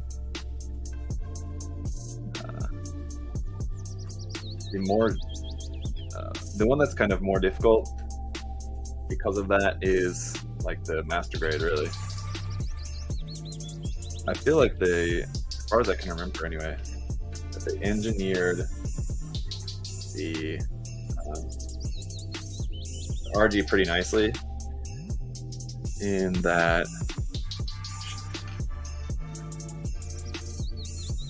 they engineered the RG pretty nicely in that they made it pretty foolproof. Like, it was really difficult to like mix up the feather parts. Whereas as like on the MG, the old MG, like, ooh, just slides right off there, didn't it? On the old MG, it's like seemed like easier to mix those up by accident if you didn't put them on exactly right.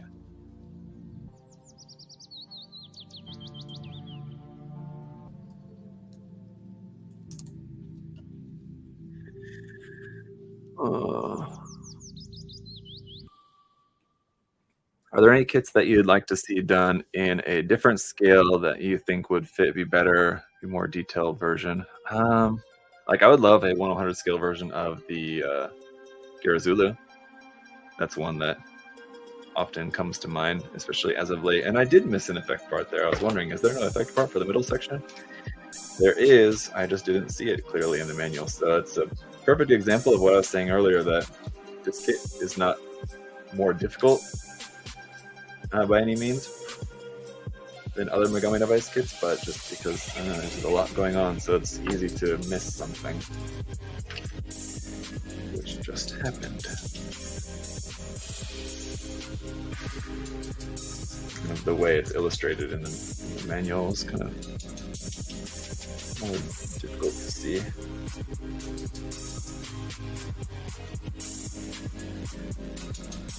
That's weird.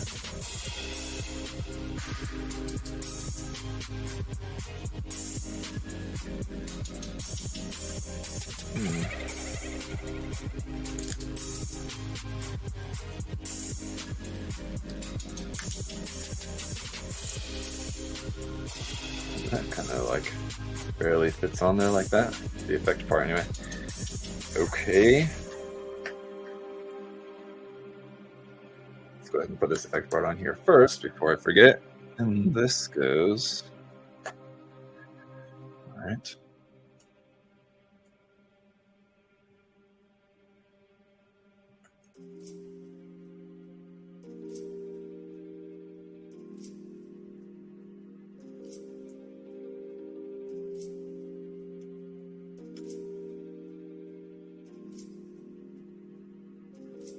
How is that not lined up? Just work.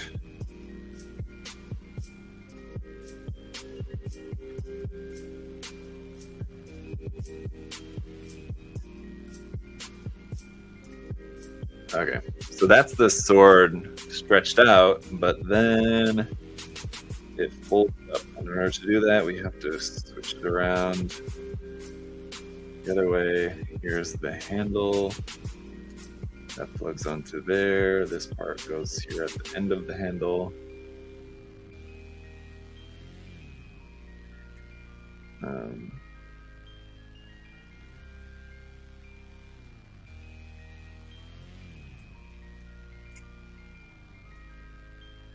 Goes like that.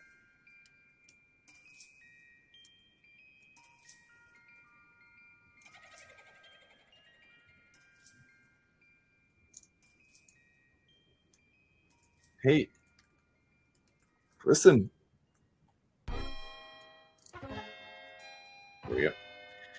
That's like that. And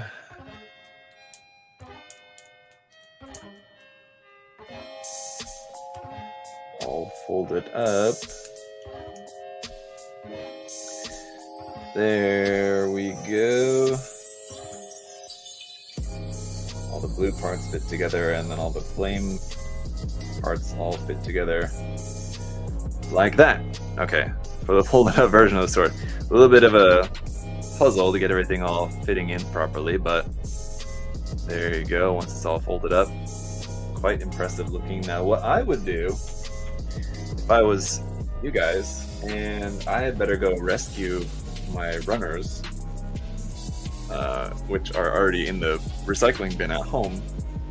Tomorrow, Friday. Friday is recycling day, so I have some time in case I forget. But in these holes in the sword, you can see how there's those gold dots. That's from the parts inside there. But there's some other holes, these other hard points on there. There's like 1, 2, 3, 4 of them that don't have any gold circle. 1, 2, 3, 4, yeah. What I would do is I would just cut a little tiny piece of that gold runner and just pop it in there. It won't have the same detail. That one has a slight detail in it. You could, I mean, if you're very ambitious, you could make that detail into, the part, which I don't know, it would definitely look cool. And so maybe I will mention something about that in the review. But yeah, you could make little gold pieces to fit into there so that you haven't that filling all these empty holes there in the sword. I think that would be a good idea. All right, so you also have this piece that you can use to make this into like its gun form. We won't mess with that at the moment. We'll save that for the review. For now, just chuck that over there. We have these other swords that you can make, which are going to be mounted on part of the backpack. Kind of like little tridents. Pretty cool. These little guys here. All right.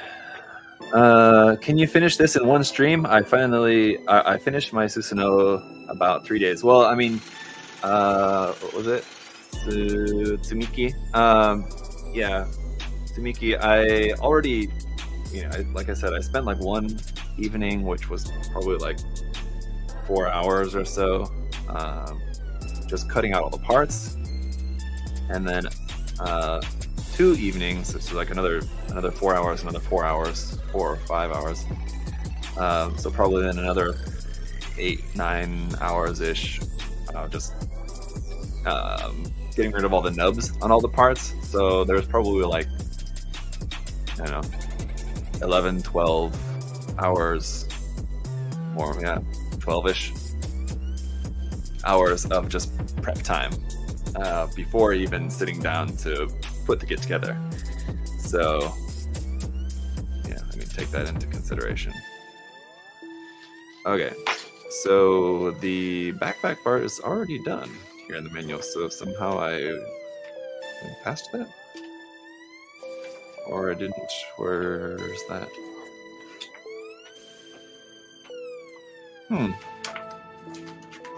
Or I don't think it. No, I didn't. Okay. Yeah, I was gonna say. I don't think that I did. So there's our weapons. Swords, small and large.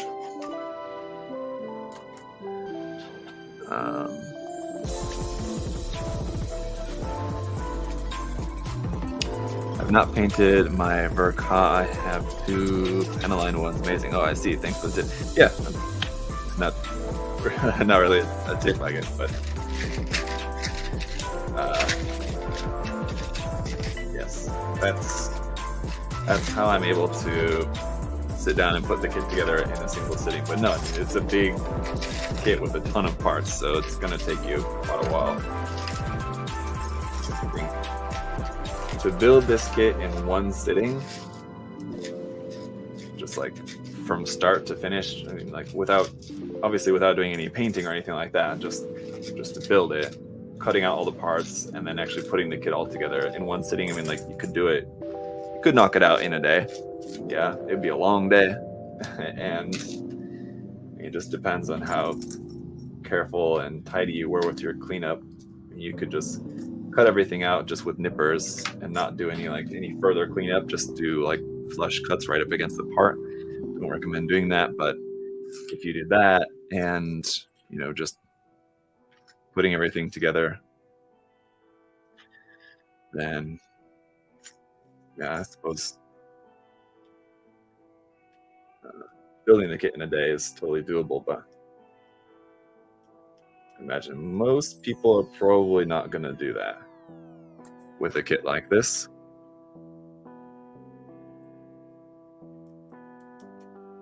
So,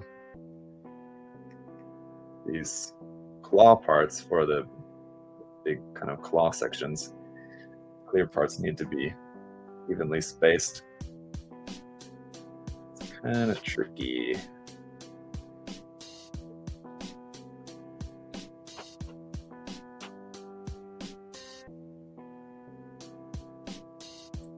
Here we go. I feel like that's probably pretty close.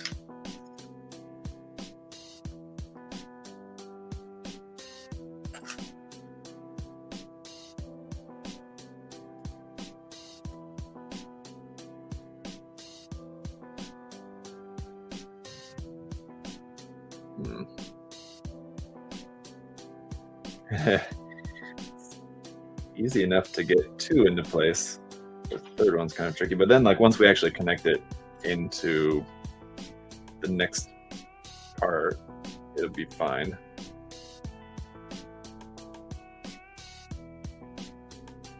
There we go. All right. I have seen your kits, non-painted, and I think James is saying I've seen your kits non-painted and they always look great. If you're talking to me about that, James, then thank you.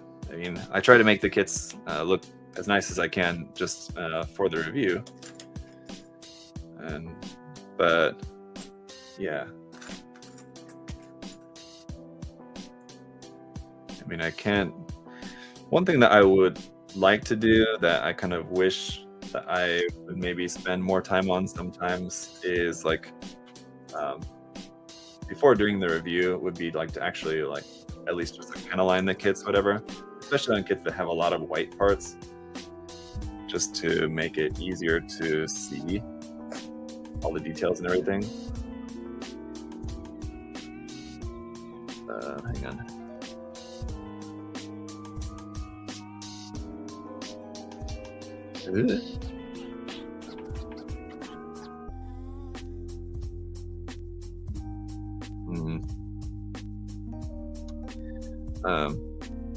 Yeah, you would think that okay, panel lining doesn't take that long, but I mean, it still takes some time. I mean, and for some kits, I mean, it still is going to add a fair amount of time to the overall process, and just with limited time, so many kits that I want to build, so many kits, so little time. So I just kind of have to ask myself, is it more worth it to spend more time on a kit. Wait a minute, what am I doing? It's more worth it to spend that time panel lining the kit so that it looks nicer in the review, when really my whole goal with the, like, or my whole goal, but like, I don't know, I guess one of the things that I tried to make sure to do in my review, or one of the reasons for doing the review, I guess is the best way to put it, is I want to show you guys how the kit looks exactly right out of the box, right? And so that wouldn't include panel lining, but yeah, of course, panel lining does make the kit look a little bit better. So I have done it a couple of times, but usually don't. And that's the reason. It's just a matter of just making the decision that my time is better spent on something else.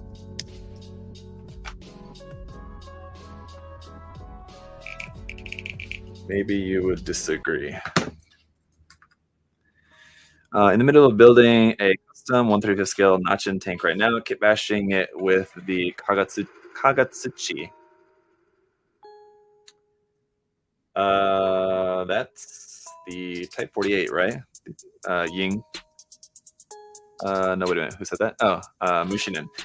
The Kagatsuchi, that's the Type 48, right? The Kagatsuchi Ko. Yeah, right. The kind of big, super chunky one with the big antenna on the head. Is that right? Or am I thinking of the wrong one? I think that's right. Anyway, assuming that that's correct, I'm thinking of the right one. That's quite funny that you mentioned that, because I have actually, that's an idea that I've wanted to do for a long time, is a kit bash actually using those exact kits. Probably wouldn't end up, like, ultimately it wouldn't end up like looking the same in like whatever you're doing with yours and whatever I end up doing with mine, if I ever do anything with mine. It's not like we're gonna get miraculously like the same results out of the project. We'll have, you know, different results, but it's interesting. Type 48 is the big chunky boy. Yeah, I got the Fencer one. That's red with the big hammer. Yeah, that's actually the only one of that kit. That's the only version of that kit that I don't have, just because I don't really like that version that much. But I built and reviewed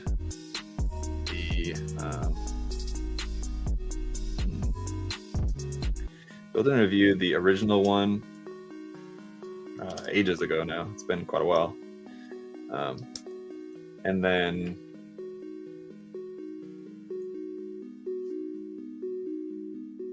that's right? Okay, yeah, it's right, but I forgot this part on here. Okay. I tried to fall asleep, but I couldn't. Yeah.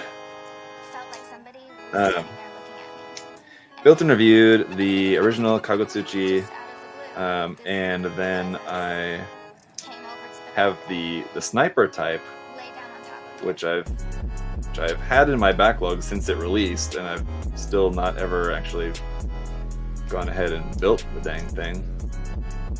I need to. And then I also have the FME version, which has the parts to make as either the regular one or the Fencer or the sniper version, so it has the parts to make kind of all three versions of it. That one, the FME version, I recorded the unboxing for that, and so it's in my queue now to build and do a review on it, but I didn't have an architect frame. So, but I just finally got an architect frame to use with that. So now I can actually build that, finish building that, and do a review on the version FME set of that. But I mean, it's just like giving you all the option parts all at once, and then you can just like build it however you want, right? So that's really all that entails. So there's our claw parts, I think. I keep looking at this thinking that I built this wrong somehow, so I'm a bit nervous. that I somehow did something wrong, but I don't think so. I guess that's right. Okay. We'll find out. And okay. Now these are slightly different. S3 and S7. Let's see if I can figure it out. Okay. Okay, I figured it out. It wasn't that difficult actually. So that fits on there. And then U13. These are the same. So that's easy enough.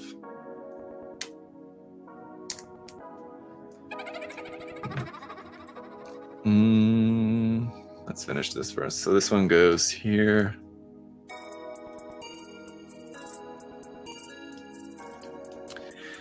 Plan to use the armor, and like the red and gray colors, we'll probably use the Kakutsuchi standard rifle.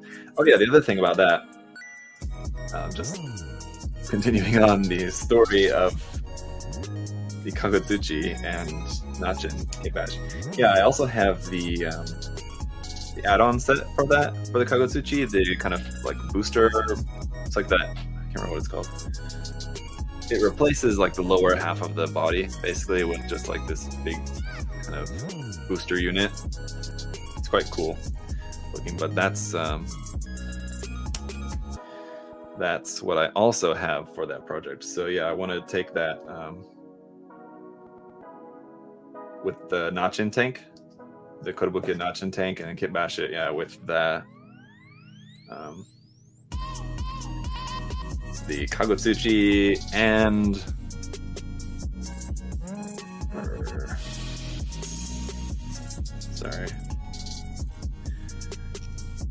with the Kakutsuchi and the booster unit add-on parts for that.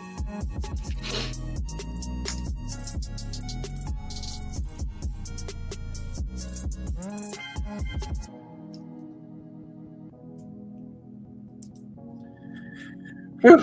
All right, there's that. Last section. So you can see we already got the main body, the sword, these parts, and the other swords, but we're not done yet. Then we still have the rest of the backpack here, which is also a lot of parts. It's also going to take some serious concentration. Because here's where like a lot of the just like mechanical arm joint parts that go on the back that kind of have to go in a very specific way. Actually, I use the term plastic crack because when trying to buy kits very close to MSRP, yeah. Do that. How would you rate the quality of the builds so far? Colin asked. It's awesome. Yeah.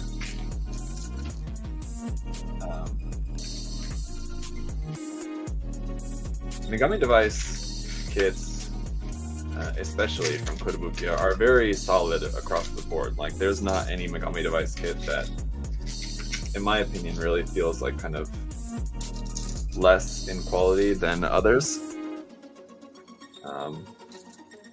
If anything, maybe like the first set of them, just because of the fact that like they were the first ones, and I don't remember. There's like the snipe and grappler version, and then the other version I don't even remember what it's called off the top of my head at the moment. But those ones are a little bit more basic in comparison than some of the later ones. But I mean, it makes sense. They were the first releases out in the line.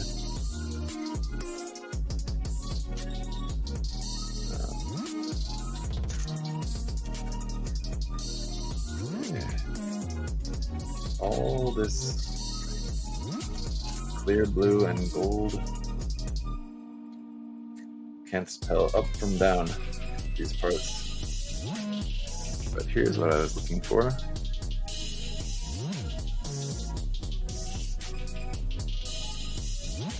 God dang, that forklift sound is very annoying.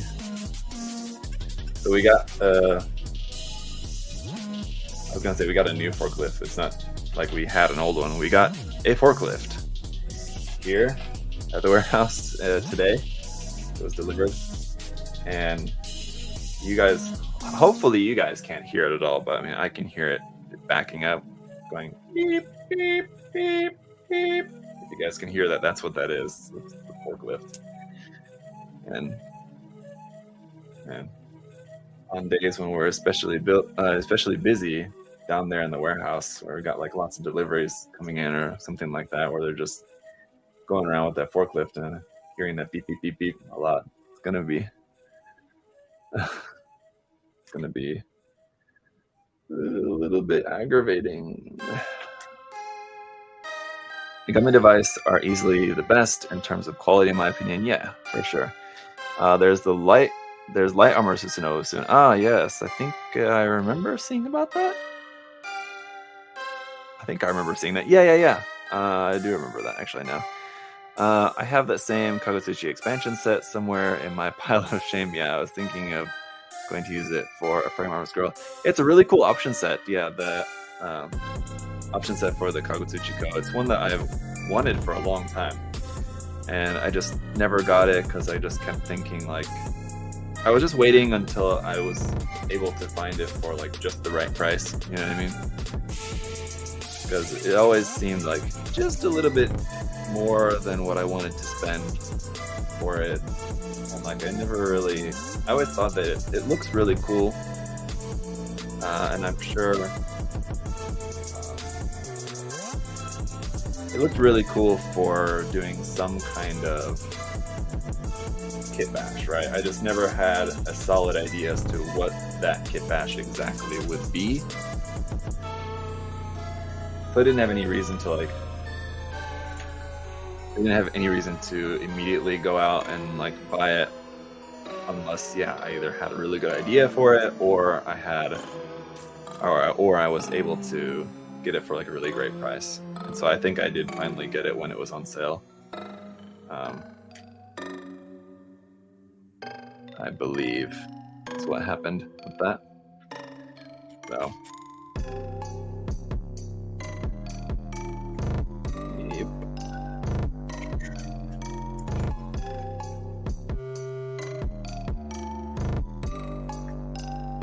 That part on here. This is quite the complex system of parts here. It's just like a million little joints here for the backpack to hold on to everything.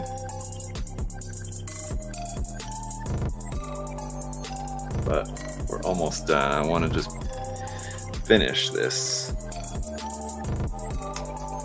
Those fold in like that. Then we got this part, so it's gonna be that one. This one.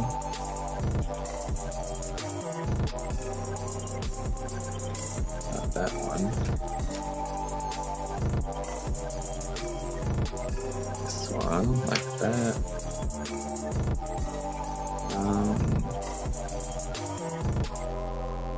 I think that's right. And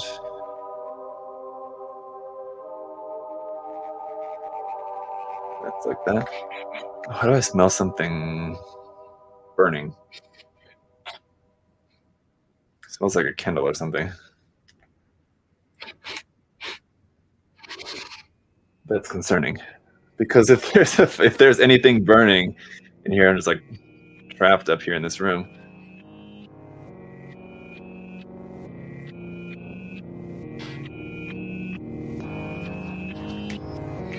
Either that or am I having a heart attack?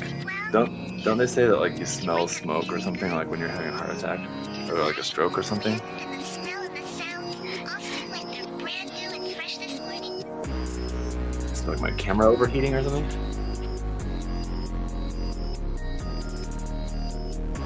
I don't know. If you guys see, keep an eye on the stream and make sure you see like something burst into flames behind me. Let me know, please. I think I'm all right, but yeah. Keep an eye out. I don't know.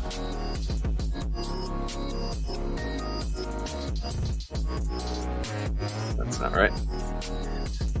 Doctor, I smell burnt toast.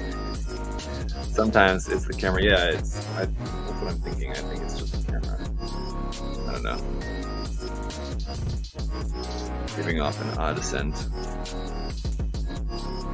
Or it might actually be a candle from downstairs.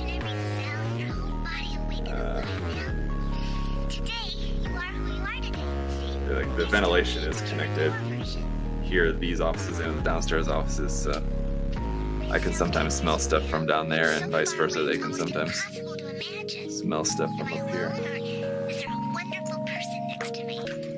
Which is why I can't really paint up here.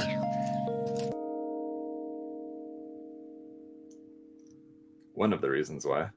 Not only does the smell go downstairs, but it's just smells too strong just for me, myself up here. So that's like the whole backpack system that everything is going to be connected onto. So that's going to go into here like that. Let's just go ahead and put that on there. This part, okay, not that. This. Is this ×2? It is going to be ×2, so we can do this. Let's just put this one together here first, and then I'll do the other one as well.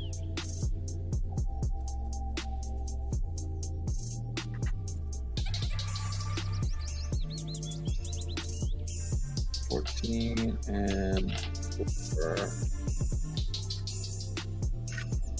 see.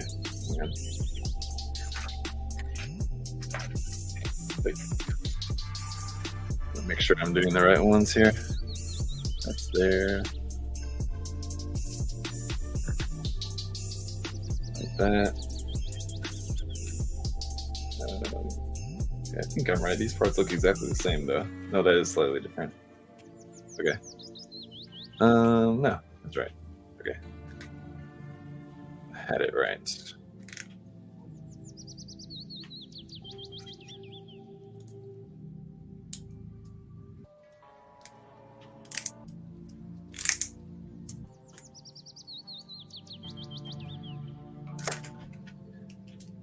And these parts are made to look kind of like very ornamental, right? They remind me a little bit of like deer antlers, though, as well.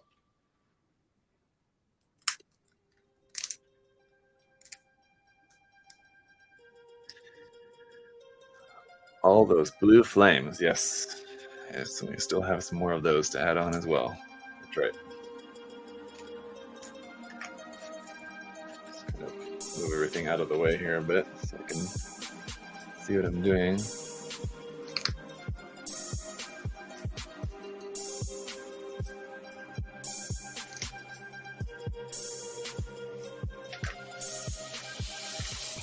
That.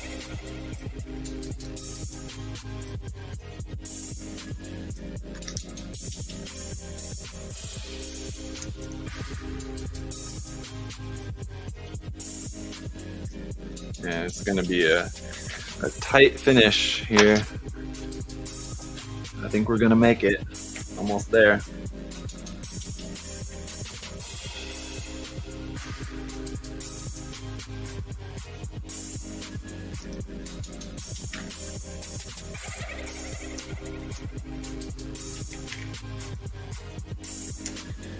Set those aside. Next part. This one is not ×2. Why? Oh, it's the center part, I guess? Yeah, maybe. Okay. So, got this guy.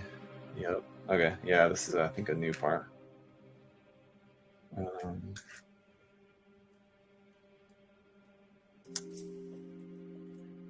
That's on there.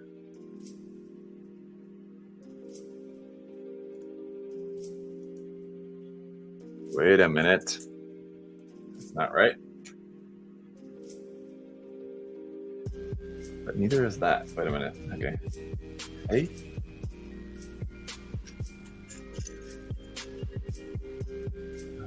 which one of these is right? It's not that one. It is this one. Okay. Is this the one I was doing before and I was just being dumb? That goes on there. All right.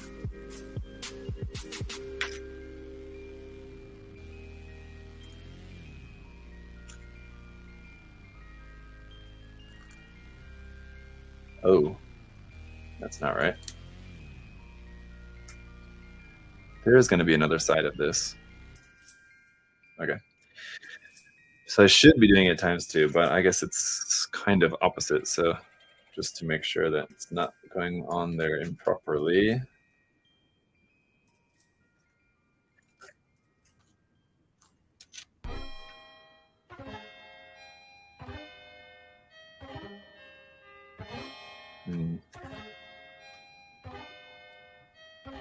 Is that right? Yeah.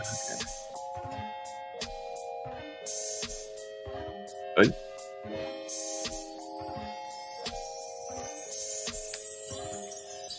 There you go.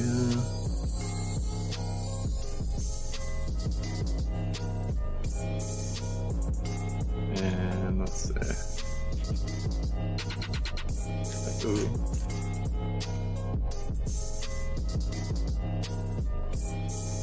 This one also has a peg on there too, right? Yeah, okay. Man. I think I'm just getting tired. This kid is just wearing me out.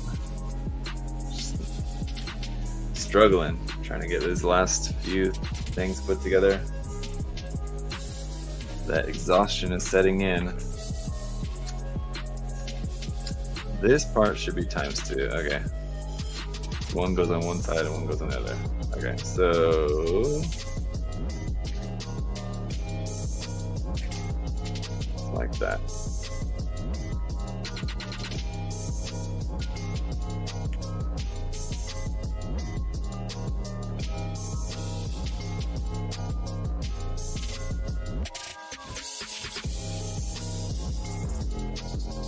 Okay.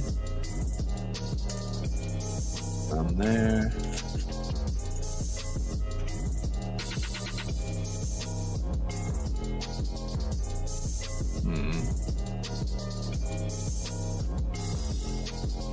Oh, did not even notice that that had to be a certain way. Just lucked out the first time around and grabbed the right piece. And not so lucky that time. Okay.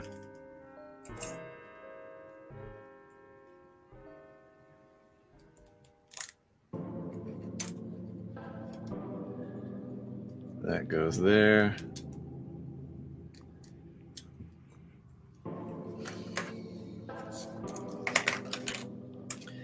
think the other thing that I forgot to do in my review of the original one, I think if I remember correctly, and I'm not sure if any of you guys caught it, but I forgot to put, I think this part right here, I'll show you, on these kind of two half rings that fit together there. Like in the top, there's like this part here that you fit on that holds them together. I think I forgot to put that on if I remember correctly in my original review.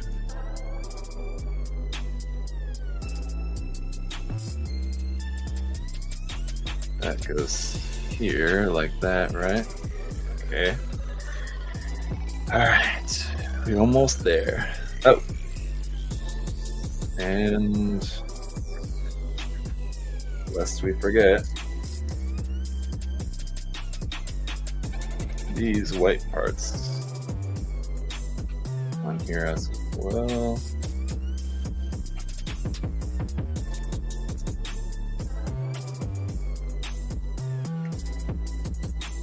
Ghosty looking bits. All right.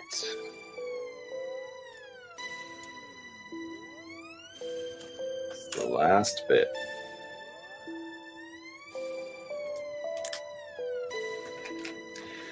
Man, what a build. All right, sorry, I'm just kind of like ignoring the chat now. I think I'm just getting tired.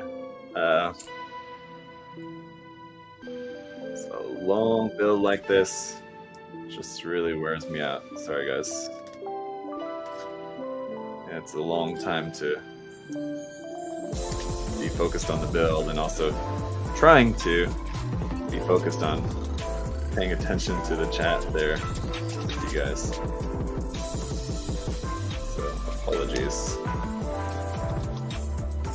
But I wanted to be able to finish this all in one sitting. So glad that we're almost done. That we can say we made it. We did the thing.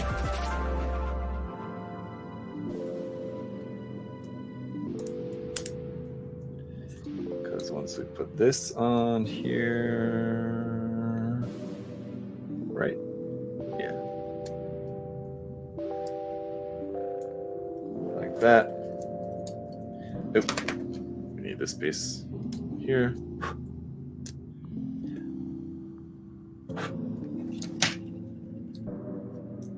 Like that. There's our backpack. Let's see. Let me just flex on him for a second. Oh, man, my back. Then these swords attach onto here. They're crossed a bit. They're crossed over the back like that.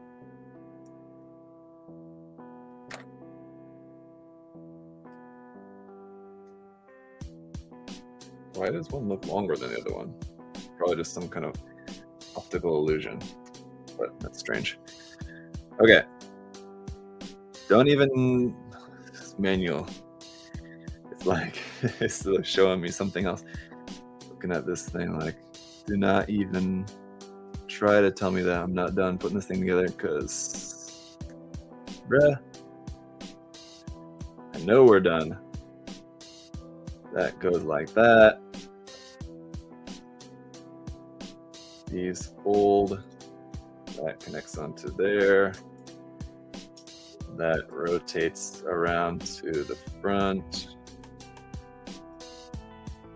Why is that look so different?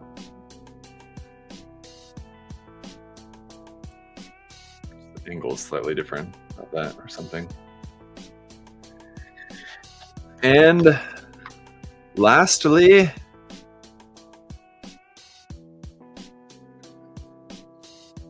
this backpack attaches onto here.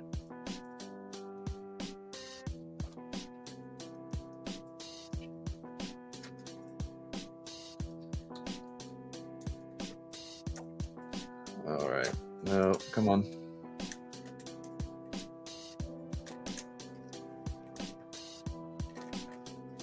I know I'm being a bit forceful with you, but work with me here. Oh, and that same little blue piece fell off the side of the leg, so we'll have to be sure to be careful with that. But there we have it. Can I get some omitted toes in the chat, please? What a fancy looking lady. What do you have to say about that? Yep.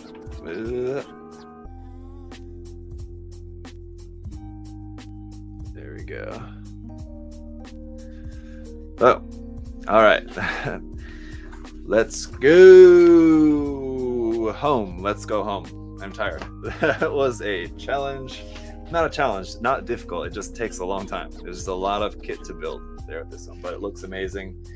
Almost as amazing as this beautiful Yunjin sticker that I got and put on my box here. I got a couple of them actually. You guys want to see? I wanted to get some Genshin stickers because I see some really cool ones online. I just never know where to put them. Like, I really want to get some of these stickers. They look awesome, but I have like no good place. So I was like, oh, I'm just gonna order a few. So I ordered a couple.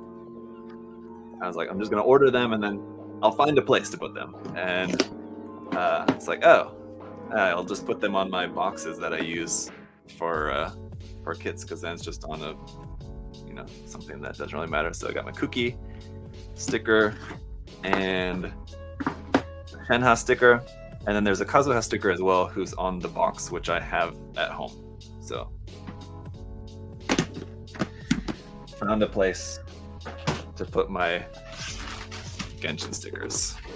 Yeah, I thought it was a good idea. All right, guys, that's it. I need to wrap up everything here and head home for the day, but I'll work on the review for this and have that soon. That will be next week. It won't be this week. I already have basically everything else video-wise for the rest of this week. It's kind of already done, but I am working on another video. So you guys saw this.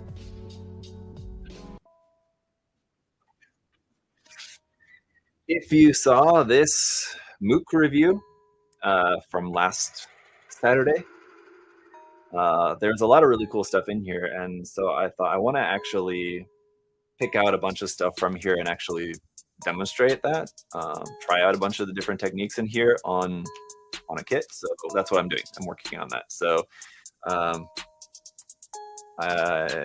have like the next few videos are all kind of all ready to go so that I can work on a build here demonstrating some of the techniques from this book. So that's what I'm working on. And this also came in that I'm also working on. So this will be not the next live build, but an upcoming live build will be this big boy, and probably 2 or 3 live builds to build this thing. This thing is going to take quite a while, but I recorded the unboxing for that, and that is tomorrow's video. So the upload for tomorrow will be the unboxing of the Dendrobium, and then I will be getting that ready and live building that probably not next week, but the week after. So stay tuned for that. Anyway, guys, awesome kit here. Thank you. I should not finish the stream without saying thank you again to Kotobukiya for sending this out. Very cool. Really like it a lot. I was thinking that I don't like this one as much as the original Susanowo, but I gotta say it is very impressive. It's a really good looking kit for sure. So very cool. Definitely check it out, guys. So thank you guys for checking out the video here today, for checking in the live stream. It's a long one, but appreciate you guys hanging out, and that's gonna be it for today. So we'll see you later. Bye, guys.